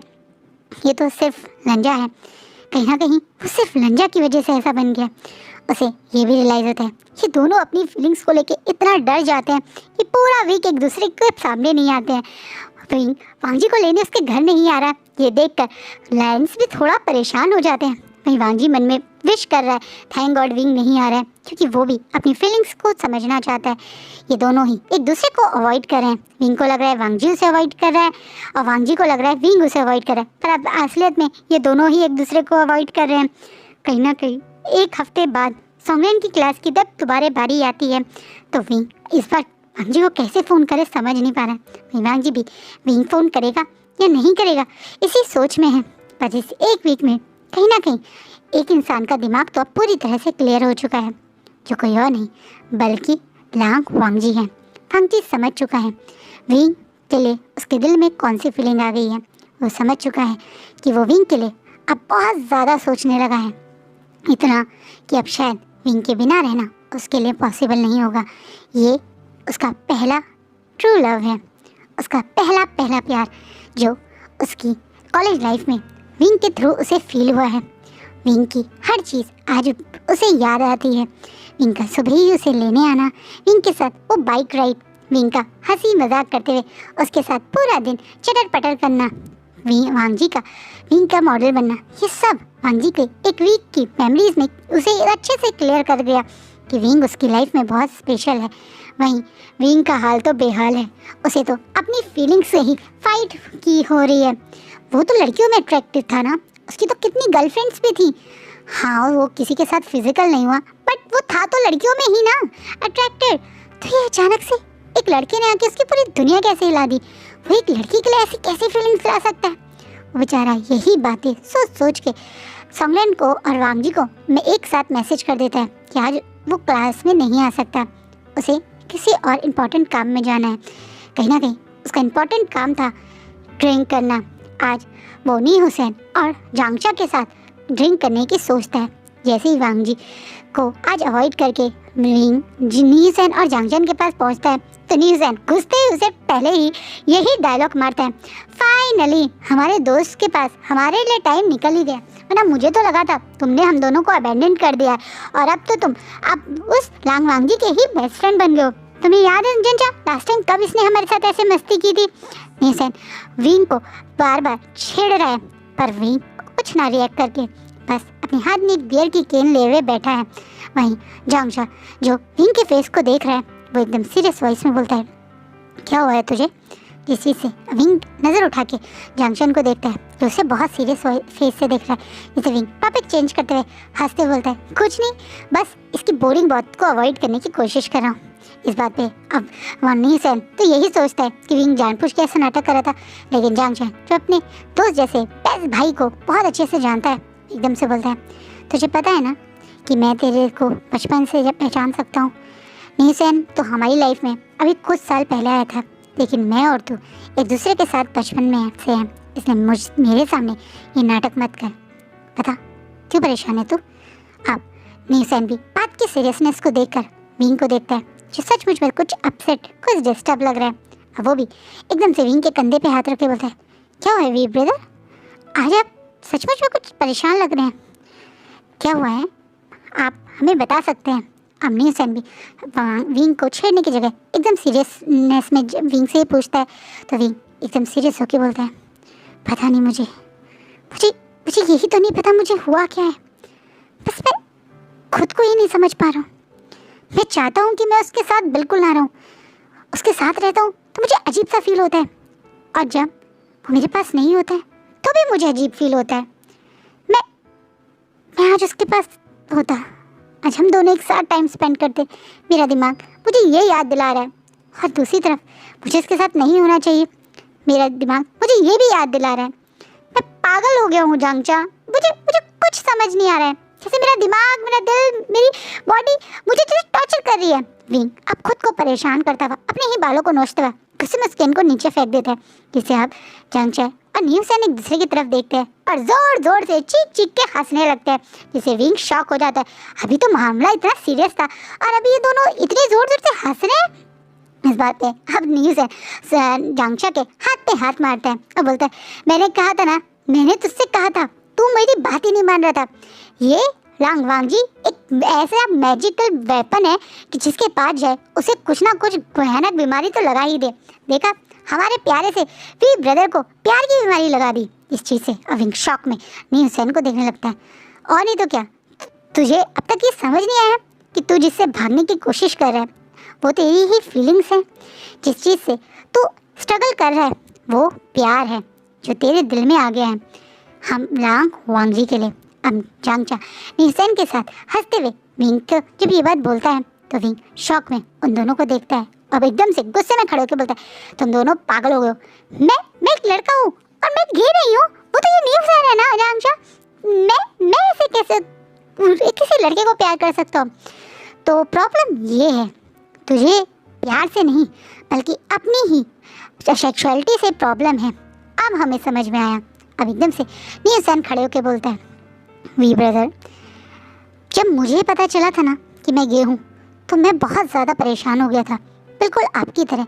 मुझे लगा था मैं इनह्यूमन हूँ, मैं कुछ ऐसा कर रहा हूँ जो बिल्कुल नेचर के अगेंस्ट है, बट मैं क्या कर सकता हूँ, ये मेरी फीलिंग्स हैं और फीलिंग्स में किसी को प्यार करना गलत कैसे हो सकता है? एक ह्यूमन को ऐसा ह्यूमन बीइंग ट्रीट करना, प्यार करना गलत कैसे हो सकता है?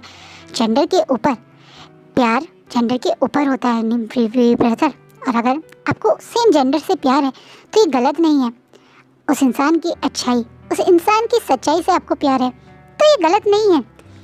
आप एक ह्यूमन बीइंग से प्यार कर रहे हैं तो इसमें इतना गलत क्यों फील कर रहे हैं? कहीं ना कहीं ये बात बोलता हुआ अब नीसेन विंग को कंफर्म करना चाहता है कि क्या हो गया अगर तुझे किसी लड़के से प्यार हुआ है। प्यार ही तो हुआ है, नफरत हुई हो, उसके साथ कुछ गलत किया हो, उससे बेटर तो प्यार है ना। तो प्यार करने में क्या गड़बड़ है? इस बात को अब विंग जो समझ नहीं पा रहा था जिसे लग रहा था कि नहीं ऐसा नहीं है, वो ऐसा नहीं था, लेकिन कभी भी किसी को भी किसी से भी प्यार हो सकता है। कुछ लोग होते हैं जिन्हें 40-40 साल बाद पता चलता है कि वो गे हैं या लेस्बियन है, और विंग तो अभी सिर्फ एक तरह से कॉलेज के लास्ट ईयर में ही तो है, तो वो से अगर अभी पता चला तो क्या हो गया। ज़रूरी थोड़ी है कि तुम्हें 13-14 साल की उम्र में ही पता चले, जैसे न्यूसैन को पता चला था। विंग की ये सारी कन्फ्यूजन न्यूसैन जब इसके दिमाग से दूर करता है तो विंग अब खुश होके तुरंत खड़ा होके अपने दोनों दोस्तों को कस के गले लगा लेता है, जिसे दोनों उससे स्ट्रगल करके छोड़ने की कोशिश कर रहे हैं। इसलिए मैं तुम दोनों को हमेशा मिस करता हूँ। तुम्हें दोनों ही हो जो मुझे मेरी प्रॉब्लम से बाहर निकाल सकते हो। वैसे अधिकतर प्रॉब्लम में भी तुम ही लोग डालते हो, पर thank you so much. Finally मुझे अब पता चल गया कि मैं लंजा से प्यार करता हूँ। Thank you so much. मैं लंजा से ये बात बताने जा रहा हूँ। विंग खुद के भागने ही रहा था जब न्यूसैन और जंक्शन उसे पकड़ लेते हैं। रुक जा, पहले ये तो नोटिस कर कि वो तुझे प्यार करता है नहीं करता है। पता चले तो उसे अपनी फीलिंग्स को बता दे और तेरा मॉडल भी ना बने और भाग जाए। पहले थोड़ा टाइम दे, अपना प्रोजेक्ट कंप्लीट कर और फिर नोटिस कर कि वांगजी तेरे लिए क्या फील करता है। अगर तुझे लगता है वांगजी भी तुझे प्यार करता है तो अपनी फीलिंग्स बता दे, वरना उसका दोस्त बन के रहने में भी फ़ायदा है। जांचा और न्यूसैन अपने दोस्तों वाला आइडिया विंग को देते हैं, जिससे विंग को भी रियलाइज़ होता है कि अगर सचमुच में लंजा उसे प्यार नहीं करता होगा तो फिर क्या होगा। क्या वो लंजा के बिना अपना प्रोजेक्ट बना पाएगा? सबसे बड़ी बात, अगर अभी लंजा उससे दूर हो गया तो वो इतना दर्द में पहुंच जाएगा कि वो अपनी लाइफ के इतने बड़े मतलब चांस को ही मिस कर देगा। कहीं ना कहीं विंग अपने दोस्तों की बात मान के तुरंत वांगजी को प्रपोज करने का आइडिया ड्रॉप कर देता है। लेकिन अब वो बहुत खुश है। अब उसे पता है कि उसे ज़िंदगी में क्या चाहिए। उसे अपना लंजा चाहिए और लंजा के साथ जितना समय वो बिता सकेगा वो उसकी लाइफ का बेस्ट पार्ट होगा।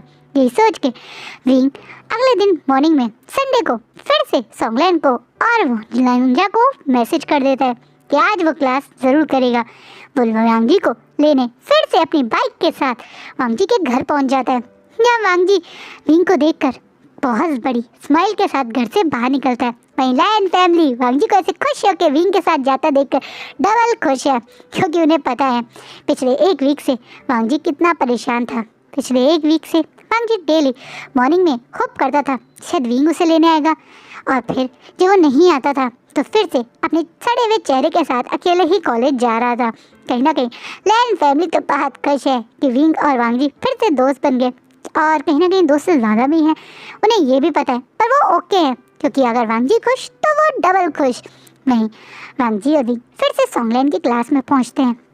इस बार सॉन्गलैंड विंग को पहले की तरह आँख बांध के नहीं बल्कि आँख खोल के ही वांगजी के फेस को टच करके मॉडल बनाने के लिए बोलता है, ताकि सही से सब कुछ हो सके। वहीं इस बार विंग और वांगजी इस पूरे प्रोसेस को बहुत एंजॉय करते हैं। जब भी विंग वांगजी के फेस को टच करता था तो उसके चेहरे पे एक बहुत प्यारी सी स्माइल आ जाती थी, और विंग को स्माइल करते हुए उसे टच करता देख के वांगजी के दिल में जो लड्डू फूटा वो तो आपको और मुझे पता ही है। इन शॉर्ट, ये पूरा क्लास जैसे इनका एक रोमांटिक सेक्शन सा बन जाता है। विंग का टच करना, वांगजी का उसको और क्लोज से महसूस करना। मॉडल ज़रूरत से ज़्यादा ही अच्छा बन रहा था, क्योंकि अब तो वांगजी के ड्रीम्स भी विंग को आते हैं। विंग वो फेस जो उसके सपनों में उसकी आंखों के सामने 24 घंटे रहता है, उस फेस को एक अच्छे से स्ट्रक्चर में कैसे नहीं बनाता। इसलिए इस बार का स्ट्रक्चर पहले से बहुत सुंदर बनता है, जैसे वांगजी ओरिजिनल वांगजी ही बन के आ गया हो। वही फेस, वही सब कुछ जैसा सॉन्गलैंड चाहते थे। वांगजी का स्ट्रक्चर सचमुच में बहुत ब्यूटीफुल बनता है। ये फेस जो विंग ने बनाया, जो स्ट्रक्चर वांगजी ने बनाया, वह अपने आप में एकदम परफेक्ट है। इसी कारण तुरंत उसी स्ट्रक्चर को सबमिट करने की बातें होती हैं, और वह विंग वांगजी के स्ट्रक्चर को सबमिट भी कर देता है। इस पूरे प्रोसेस को पूरे 6 महीने लगते हैं। विंग और वांगजी की दोस्ती को अब 6 महीने हो गए। कॉलेज के लास्ट एग्ज़ाम्स के भी टाइम आ चुका है। कुछ दिनों में ये कॉलेज ख़त्म हो जाएगा। स्ट्रक्चर बनने के बहाने से मिले और विंग और वांगजी अब एक दूसरे के साथ दोस्तों की तरह रहते हैं। प्रोजेक्ट कंप्लीट होने के बावजूद भी वांगजी और विंग की दोस्ती में कोई फ़र्क नहीं पड़ा।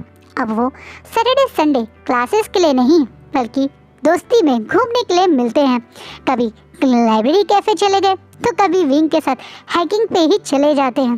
कहीं ना कहीं इन दोनों की दोस्ती दिन पे दिन बढ़ती जा रही है। दोनों के दिल में एक दूसरे के लिए फीलिंग है, बहुत ज़्यादा नर्वसनेस भी है। वांगजी डरता है कहीं वो विंग को अपनी फीलिंग्स बता दे और विंग उससे दूर ना हो जाए। वो विंग को खोना नहीं चाहता। वहीं विंग डरता है कि अगर वो वांगजी को अपनी फीलिंग्स बता दे तो कहीं वांगजी उससे दूर ना हो जाए। इसलिए दोनों एक दूसरे को प्यार तो करते हैं, बस बता ही नहीं पा रहे हैं कि कहीं फीलिंग्स बता दी और एक दूसरे को खोने का डर, और कहीं फीलिंग्स जानने के बाद कहीं एक दूसरे से दूर होने का डर। ये दोनों डर ही इन दोनों को अपनी फीलिंग्स नहीं बता पा रहे हैं। एग्ज़ाम टाइम शुरू हो जाता है और धीरे धीरे दोनों एग्ज़ाम के साथ साथ एक दूसरे के साथ कंटिन्यूसली टाइम स्पेंड करना भी नहीं भूलते। विंग अपनी लास्ट मेल का भी अब तक वेट कर रहा है। स्ट्रक्चर को वहाँ भेजते के हुए काफ़ी टाइम हो चुका है, लेकिन अभी तक रॉयल स्कूल ऑफ आर्ट से कोई रिस्पॉन्स नहीं आया। अगर पहले ऐसा होता तो विंग रो रो के परेशान होके अपने दोस्तों को, अपने घर वालों को परेशान कर देता, लेकिन अभी वो शांत है क्योंकि कहीं ना कहीं उसे ये भी पता है कि अगर अप्रूवल आ गया तो क्या होगा। अप्रूवल आ गया तो उसे लंदन जाना होगा, लंजा से दूर। ये नर्वसनेस भी विंग के दिमाग को और ज़्यादा परेशान कर रहे हैं। उसे पोस्ट ग्रेजुएशन करने बाहर जाने की जितनी पहले एक्साइटमेंट थी, अब उतनी ही टेंशन और डर भी है। टेंशन क्योंकि अकेले लंजा से दूर रहना अब उसके लिए बहुत मुश्किल होगा।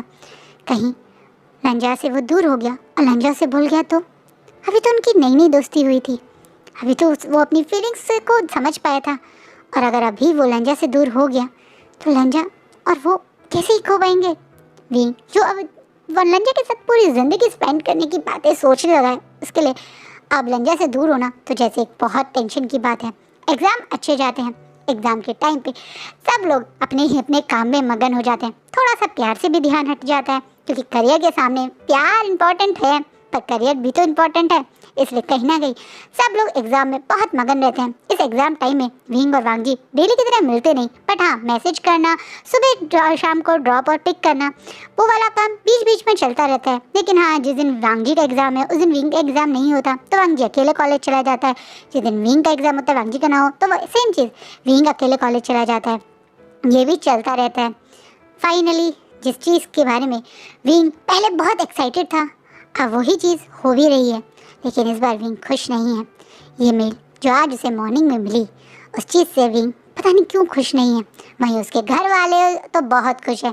मॉर्निंग में विंग के कोरियर के थ्रू एक मेल रिसीव हुई, यानी लेटर, जिसमें उसके रॉयल स्कूल ऑफ आर्ट के अप्रूवल का ये लेटर है। उसकी एप्लीकेशन के रिस्पॉन्स में उसे कॉलेज में एडमिशन मिल चुका है। इस चीज़ के लिए कंफर्मेशन लेटर है। कहीं ना कहीं ये लेटर जहाँ पहले अगर विंग के घर पे आया होता तो विंग को खुशी में कूद कूद के मोहल्ले को, पूरे सोसाइटी को सुना के कि वो मेरी तरह से एप्लीकेशन उसकी एक्सेप्ट हो गई है, उसका एडमिशन हो चुका है रॉयल स्कूल ऑफ आर्ट में, सबको बताता। बट अब तो वो बिल्कुल शांत है। वहीं उसके फादर उसे बहुत सारा खुश हो के उस कंधे पे बार बार हाथ मार मार के कि उसे इतनी अच्छी स्कॉलरशिप मिली, इतने बड़े कॉलेज में एडमिशन मिल रहा है, वो कितने प्राउड हैं, वो सबको बता रहे हैं। वहीं उसकी मदर का भी सेम हाल है, वो भी खुशी में वो सारी अपने फ्रेंड सर्कल को, अपने ऑफिस में सबको बताएंगी, वो भी बता रहे हैं। लेकिन विंग शांति से उस लेटर को लेके अपने रूम में आके बैठ जाता है। आज उसकी आंखों में आंसू है, खुशी के या गम के, वो समझ नहीं पा रहा है। वो जिस चीज़ से डर रहा था, जिस चीज़ से बचना चाह रहा था, वही हुआ। इस लेटर के लिए ही लंजा उसकी ज़िंदगी में आया था। इस लेटर को पाने के लिए ही उसने लंजा को कितना परेशान किया था, वो उसका मॉडल बन जाए, इसलिए उसे किस तरीके से मनाया था। लेकिन आज जब ये लेटर आया है तो विंग बहुत ज़्यादा अपसेट है। वहीं विंग के दोस्तों को भी मैं तो एक विंग की मदर तुरंत फ़ोन करके इन्फॉर्म कर देती हैं, जिसके कारण नीचैन और जांगचन तुरंत विंग के पास पहुंच जाते हैं।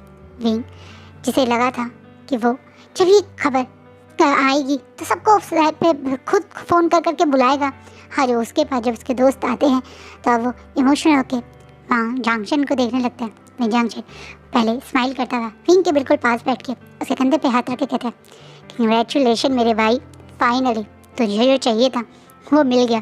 तुझे पता है जैसे ही आंट का फ़ोन घर पहुंचा ना, मदर ने मुझे कितना सुनाया, वो मुझे धीरे तारे देने अब शुरू कर चुकी हैं और मुझे लग रहा है कि अब मेरी ज़िंदगी तेरी तारीफ़ों की बातें सुन सुन के ही ताने सुन सुन के ही बीतेगी। इस बात पे विंग अब जांगचन को देखे एक टूटी हुई हंसी देता है। क्यों, तू खुश नहीं है?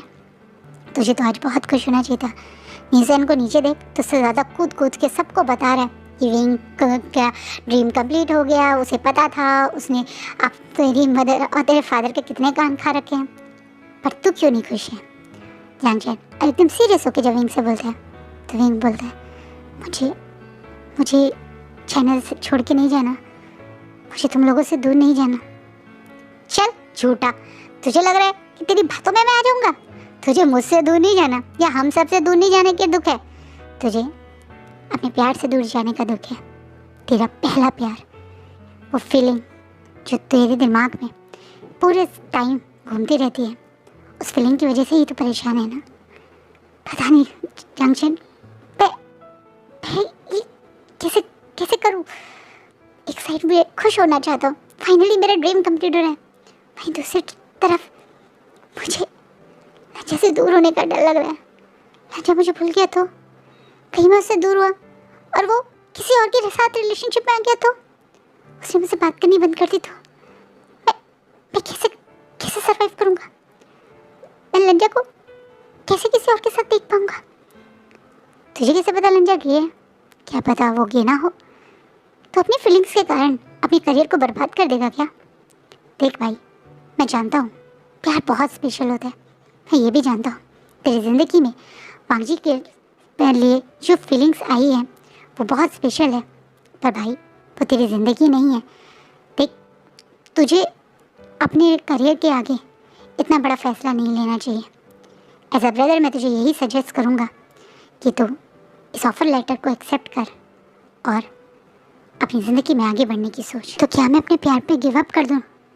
क्या मैं अपने प्यार को यहीं ख़त्म समझूँ? जांगचन भी एकदम जांगचन से जब बीच में बोलता है तो जांगचन अपनी बात क्लियर करते बोलता है, नहीं यार, मैं तेरे को प्यार के ऊपर गिव अप करने के लिए नहीं बोल रहा हूँ, बस ये कह रहा हूँ कि तू अपनी करियर और प्यार दोनों को एक साथ भी रख सकता है। तो इसके लिए कितनी मेहनत कर रहा था और आखिरी में इसी चीज़ को छोड़ देगा?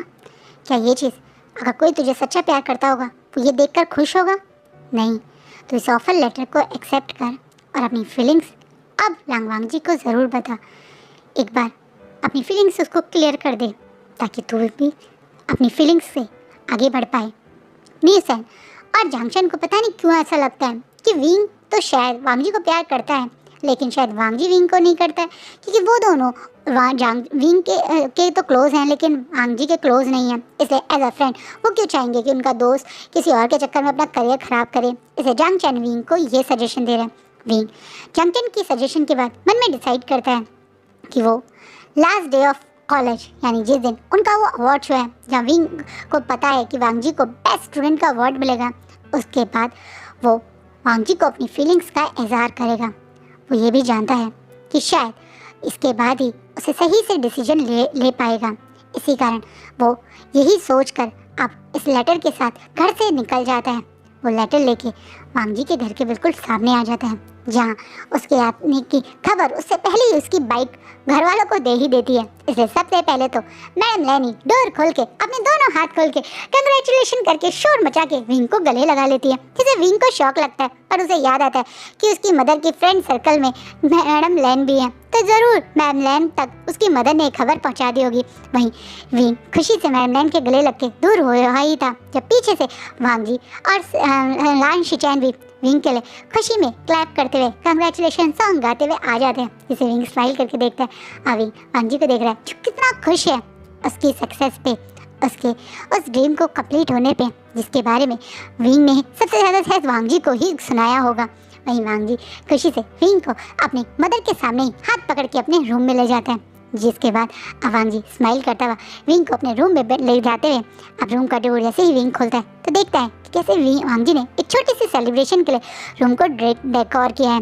कुछ बैलून्स लगाए हैं, पर एक सेंटर टेबल पे एक केक रखा है जिस पे कंग्रेचुलेशन लिखा हुआ है। वांगजी स्माइल करता हुआ विंग को उस टेबल के पास ले जाकर कहता है, कंग्रेचुलेशन विंग, फाइनली विंग ने अपना ड्रीम को कंप्लीट कर ही लिया। ये बोलता हुआ वांगजी कितना खुश है, जिसे विंग को मन में ऐसा लगता है कि शायद वांगजी उसके दूर होने से उतना दुखी नहीं है जितना वो था उसे ये चीज़ बुरी तो लगती है, लेकिन मन में खुशी होती है कि वांग जी उसकी सक्सेस पे कितना खुश है।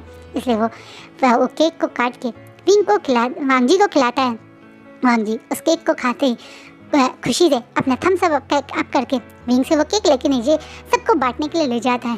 पर जैसे ही वांग जी रूम के बाहर निकलता है तो अब उसकी आंखों में भी बहुत सारे आंसू हैं। बहुत देर से वो आंसू कंट्रोल करके विंग की खुशी में खुश होने की कोशिश कर रहा है। वो ऐसा अपने आप को विंग को दिखा रहा है कि वो कितना खुश है कि विंग का ड्रीम पूरा हो गया, और सचमुच में वो खुश भी है, लेकिन वो उतना ही अपसेट है। विंग का ड्रीम पूरा हो गया तो यानी वो विंग से दूर हो जाएगा, वो यहाँ रह जाएगा और विंग उससे दूर दूसरे देश पहुँच जाएगा। विंग जिससे वो डेली मिलता था अब वो शायद मिल नहीं पाएगा। विंग की खुशी में वो खुश तो है, लेकिन विंग से दूर होकर वो भी बहुत दुखी है, जो विंग को नहीं दिखा सकता। इसलिए वो उस केक को अपनी मदर को सबको सर्व करने के लिए बोलकर वापस विंग के पास रूम में आ जाता है। ना विंग अब पहले की तरह बहुत अपसेट नहीं, बल्कि अब खुश है, क्योंकि उसे लग रहा है कि शायद लंजा उसके लिए वो प्यार नहीं करता था। लंजा की खुशी देखकर उसे लग रहा है कि लंजा को शायद उसके दूर होने का इतना दुख नहीं होगा।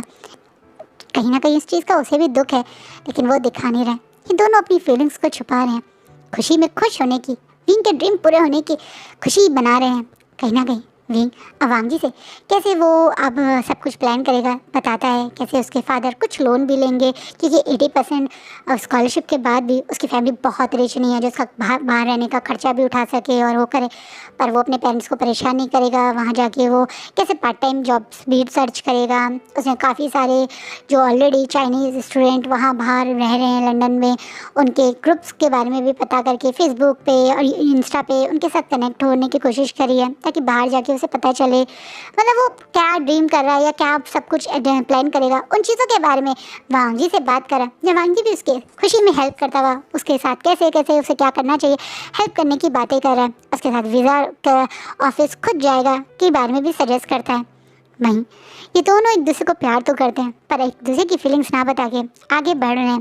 विंग का वीज़ा प्रोसेस में वांग जी ही उसके साथ पूरा टाइम रहता है। सारी एप्लीकेशन जो डॉक्यूमेंटेशंस होती हैं उन सब विंग और वांग जी मिलकर ही विंग का कंप्लीट करवाते हैं।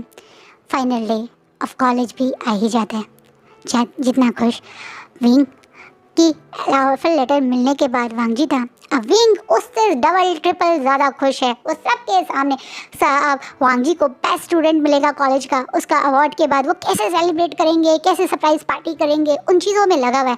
लेंस भी ये देखकर बहुत खुश है कि विंग कितना खुश है वांग जी की खुशी में। विंग जो वांग जी का पहला दोस्त है लेंस के लिए, वो उनका फैमिली मेम्बर बन चुका है। इसे सब लोग मिलकर लेंस हाउस में ही पार्टी करेंगे, जहाँ विंग के फैमिली को भी बुलाया जाएगा। ये सब की प्लानिंग हो रही है। वो अवार्ड शो में अब विंग वांग जी को अच्छे से रेडी करके उसके साथ ही पहुंचता है। दोनों खुशी से अब उस ऑडिटोरियम में बैठे हुए हैं, अपने दोस्तों को छोड़ के विंग वांग जी के साथ सेकंड रो में बैठकर खुशी से वांग जी की ऑफर मतलब अवार्ड मिलने के टाइम का वेट कर रहा है। ये देखकर वांग जी भी बहुत खुश है। फाइनली वांग जी को स्टेज पे बुलाया जाता है, उसे अवार्ड दिया जाता है। वांग जी जो बहुत कम बोलना पसंद करता है, इसलिए वो सिर्फ थैंक यू बोलकर ही स्टेज से उतर जाता है। इससे ज़्यादा वांग जी से आप उम्मीद नहीं रख सकते थे, सबको ये भी पता था। वहीं दूसरी तरफ जैसे ही अब वांग जी वहाँ से घर पहुँचता है तो जैसा विंग ने उसके लिए सरप्राइज प्लान किया था, बिल्कुल वैसे ही एक ग्रैंड सरप्राइज पार्टी होती है, जहाँ पे वांग जी की फैमिली, विंग की फैमिली, विंग के दोस्त जो अब थोड़े बहुत वांग जी के दोस्त भी बन गए, और वांग जी के और कॉमन क्लासमेट्स टीचर्स के साथ एक अच्छी पार्टी घर पे होती है। पार्टी के बीच में विंग जो इमोशनली वांग जी को देख रहा है, क्योंकि उसे पता है आज के बाद अब इन लोगों का उस तरह से मिलना बहुत कम हो जाएगा। एक हफ्ते बाद विंग भी यहाँ से दूर लंदन चला जाएगा और वांग जी नए कॉलेज में नई रिस्पॉन्सिबिलिटी में लग जाएगा, क्योंकि वांग जी PhD करने की सोच रहा है। वो डॉक्टरेट की डिग्री के लिए अपने मतलब एक तरह से कॉलेज में ही हायर एजुकेशन कंप्लीट करेगा, इस चीज़ के बारे में डिसाइड हुआ है। वहीं वांग जी और विंग का राह अब अलग होने वाली है। ये बात वो दोनों जानते तो हैं, पर उनका दिल ये बात सोचकर बहुत दर्द में है। विंग जो खुशी और एक्साइटमेंट में एक दो बियर की केन भी जब पी चुका है, तो अब उससे अपनी फीलिंग्स और कंट्रोल नहीं होती। वो वांग जी का हाथ पकड़ के उसी के रूम में ले आता है, जैसे एक टाइम पे विंग के सेलिब्रेशन के लिए वांग जी लाया था। पर वांग जी अपने रूम में आने के बाद कभी इमेजिन नहीं कर सकता था जो विंग अप करता है। रूम का डोर बंद होते ही वांग जी को तुरंत पैशनेटली किस करने लगता है, जिसे वांग जी शॉक हो जाता है। उसे उम्मीद नहीं थी कि विंग अचानक से ऐसे करेगा। वहीं भी किस करने के बाद अब वांग जी और अपने माथे को एक दूसरे से टच करते बोलता है, आई लव यू लंजा, शायद मुझे इसी चीज़ की ज़रूरत थी, थोड़ी सी हिम्मत की, इसलिए मैं थोड़ा सा ड्रंक हूँ, पर मैं तुमसे अब अभी अपनी फीलिंग्स नहीं छुपा सकता। मैं सोच रहा था लंजा, मैं तुम्हें ये फीलिंग्स नहीं बताऊँगा, मैं यहाँ से चला जाऊँगा और ज़िंदगी भर तुम्हारा दोस्त बन के रहूँगा, पर मैं अब अपने ऊपर कंट्रोल नहीं कर पा रहा हूँ। मेरा दिल अब शायद फट जाएगा अगर मैंने तुम्हें नहीं बताया कि मैं तुमसे कितना प्यार करने लगा हूँ। मैं तुम्हें बहुत प्यार करता हूँ लंजा, इतना प्यार कि मुझे लंदन जाना एक सज़ा लग रहा है, जिसके लिए मैंने अपने घर वालों को, अपने टीचर्स को इतना परेशान करा हुआ था। अपने ड्रीम कॉलेज में एडमिशन के लिए मैंने सबकी नाक में दम करा हुआ था।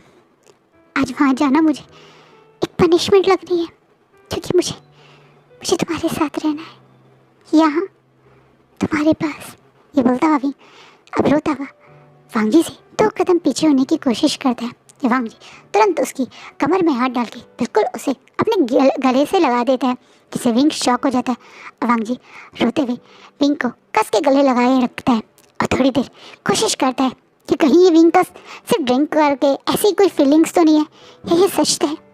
कहीं ना कहीं वांग विंग जो अब देखते हैं कि वांग जी उससे अलग नहीं हो रहा है, तो वो थोड़ा वांग जी से दूर होने की कोशिश करता है, लेकिन इस चीज़ से वांग जी विंग को और कस के अपने पास रख के, जैसे पहले विंग ने वांग जी को किस किया था, अब वो उसे उतने ही पैशन से किस करने लगता है, जिससे विंग का जो थोड़ा बहुत नशा कुछ बियर से चढ़ा भी था वो पूरी तरह से गायब हो जाता है। वांग जी उसे किस कर रहा है, वो भी इतने पैशन से जैसे वो भी उसे प्यार करता है।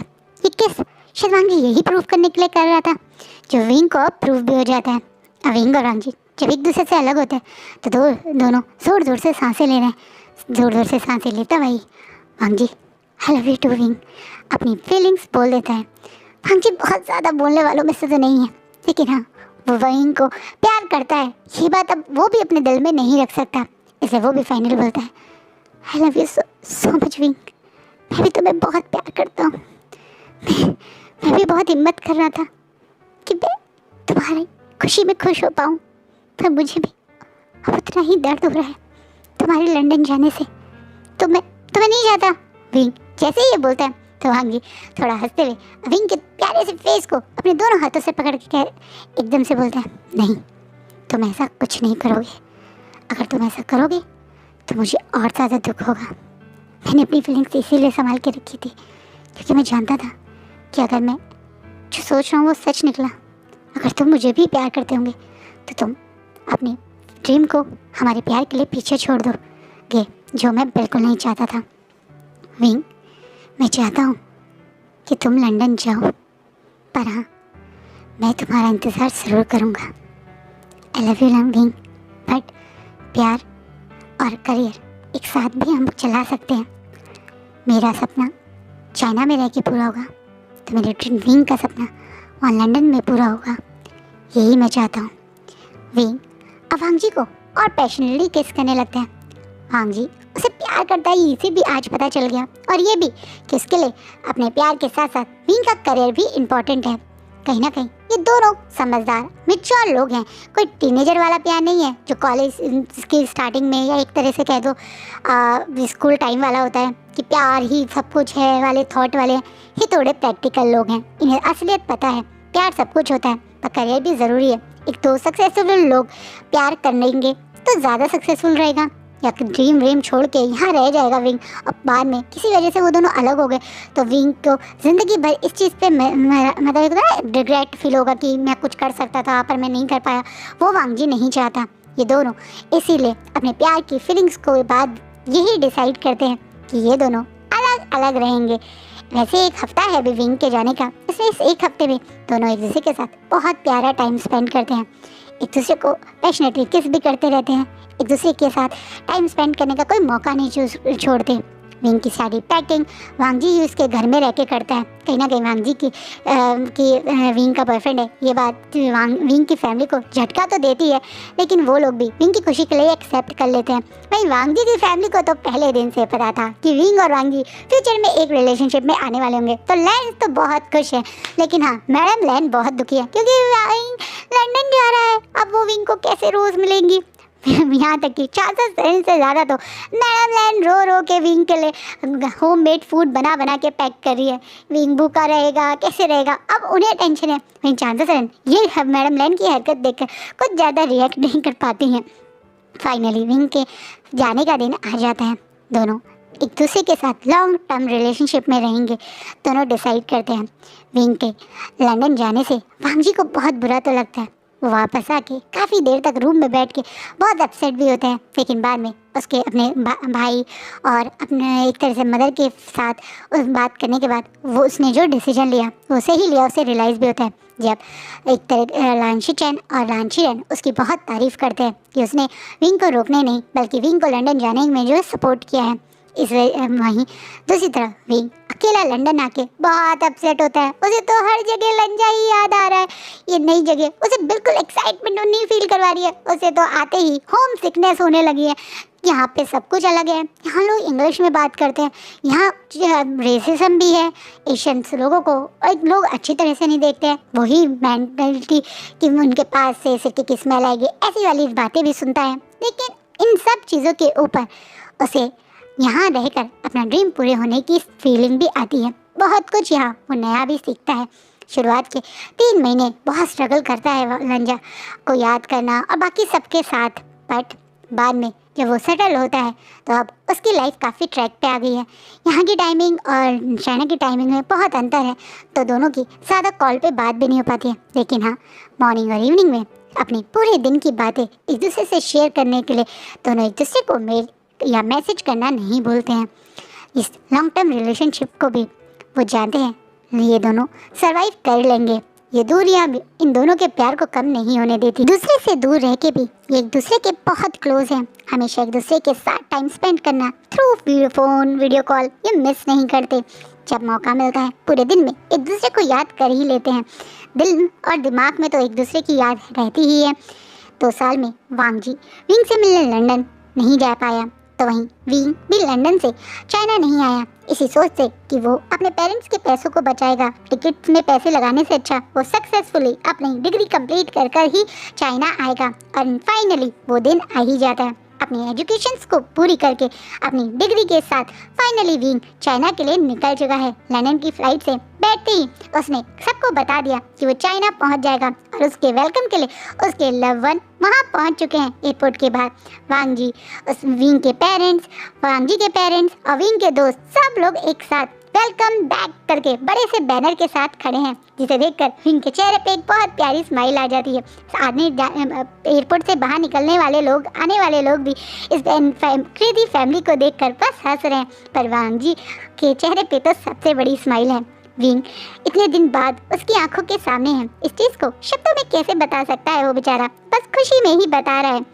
विंग भी सबके साथ घर जाता है। उसकी वेलकम पार्टी पे सब लोग आए हुए हैं, सब एक साथ एंजॉय करते हैं। और विंग जब देखता है कि सब लोगों से मिलने के बाद अब सब लोग अपनी अपनी बातों में मगन है, तो वो तुरंत वांग जी का हाथ पकड़ के सीधा उसे एक कॉर्नर में ले जाता है। और वहाँ दोनों एक दूसरे को देखकर एक दूसरे को बहुत ज़्यादा प्यार के साथ कब अपने किस में गुम हो जाते हैं पता ही नहीं चलता। 2 साल से अपने अंदर के इस प्यार को फाइनली अब ये कंट्रोल नहीं कर पा रहे हैं। इसी कारण सबको इग्नोर कर कर ये दोनों यहाँ से गायब हो जाते हैं। सबको पार्टी में छोड़कर दोनों अकेले सीधा वांग जी के घर पहुँच जाते हैं। वांग जी का वो घर जो वांग जी ने अपनी डॉक्टरेट के लिए अपनी यूनिवर्सिटी के पास लिया है, उसका छोटा सा 1 रूम वाला फ्लैट, जिसकी वो अपनी डॉक्टरेट के स्टेप इन यानी जो उसे पैसे मिलते हैं उसी के पैसों से पे करता है।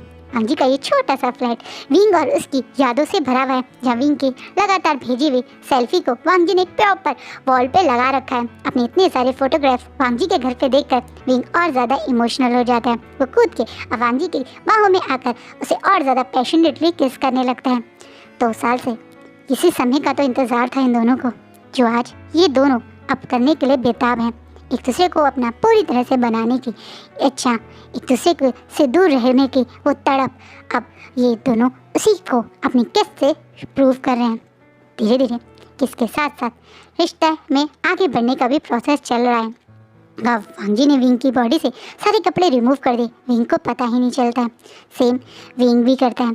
दोनों अब अपनी उसी न्यूड पोजीशन में ऐसे ही अपने बेड पे हैं और एक दूसरे को पैशनेटली अपने प्यार को शो करने से रोक नहीं रहे।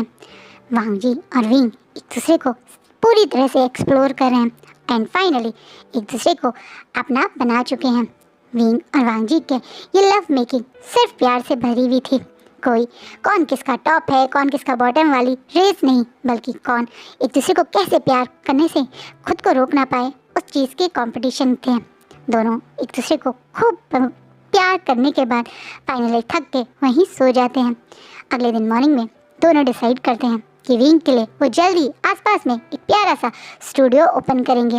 विंग की डिग्री और विंग के यहाँ आते ही उसके वो पुराने प्रोफेसर्स भी विंग के साथ काम करने के लिए काफ़ी एक्साइटेड हैं। लेकिन विंग शुरुआत अपने ही स्टूडियो से करना चाहता है। विंग के ऑलरेडी बहुत सारी पेंटिंग्स, बहुत सारे आर्ट पीस हैं जो इंटरनेशनल लेवल पे वो काफ़ी सेल भी कर चुका है और उन सारे पैसों को जोड़ के वो यहाँ पे अपना पहला छोटा सा स्टूडियो खोलता है। इस स्टूडियो की ओपनिंग के में विंग अपने उन प्रोफेसर्स को भी बुलाता है जिसके करियर की शुरुआत में उसके साथ थे, यानी प्रोफेसर सोंगलैन और शाओ शिनशन।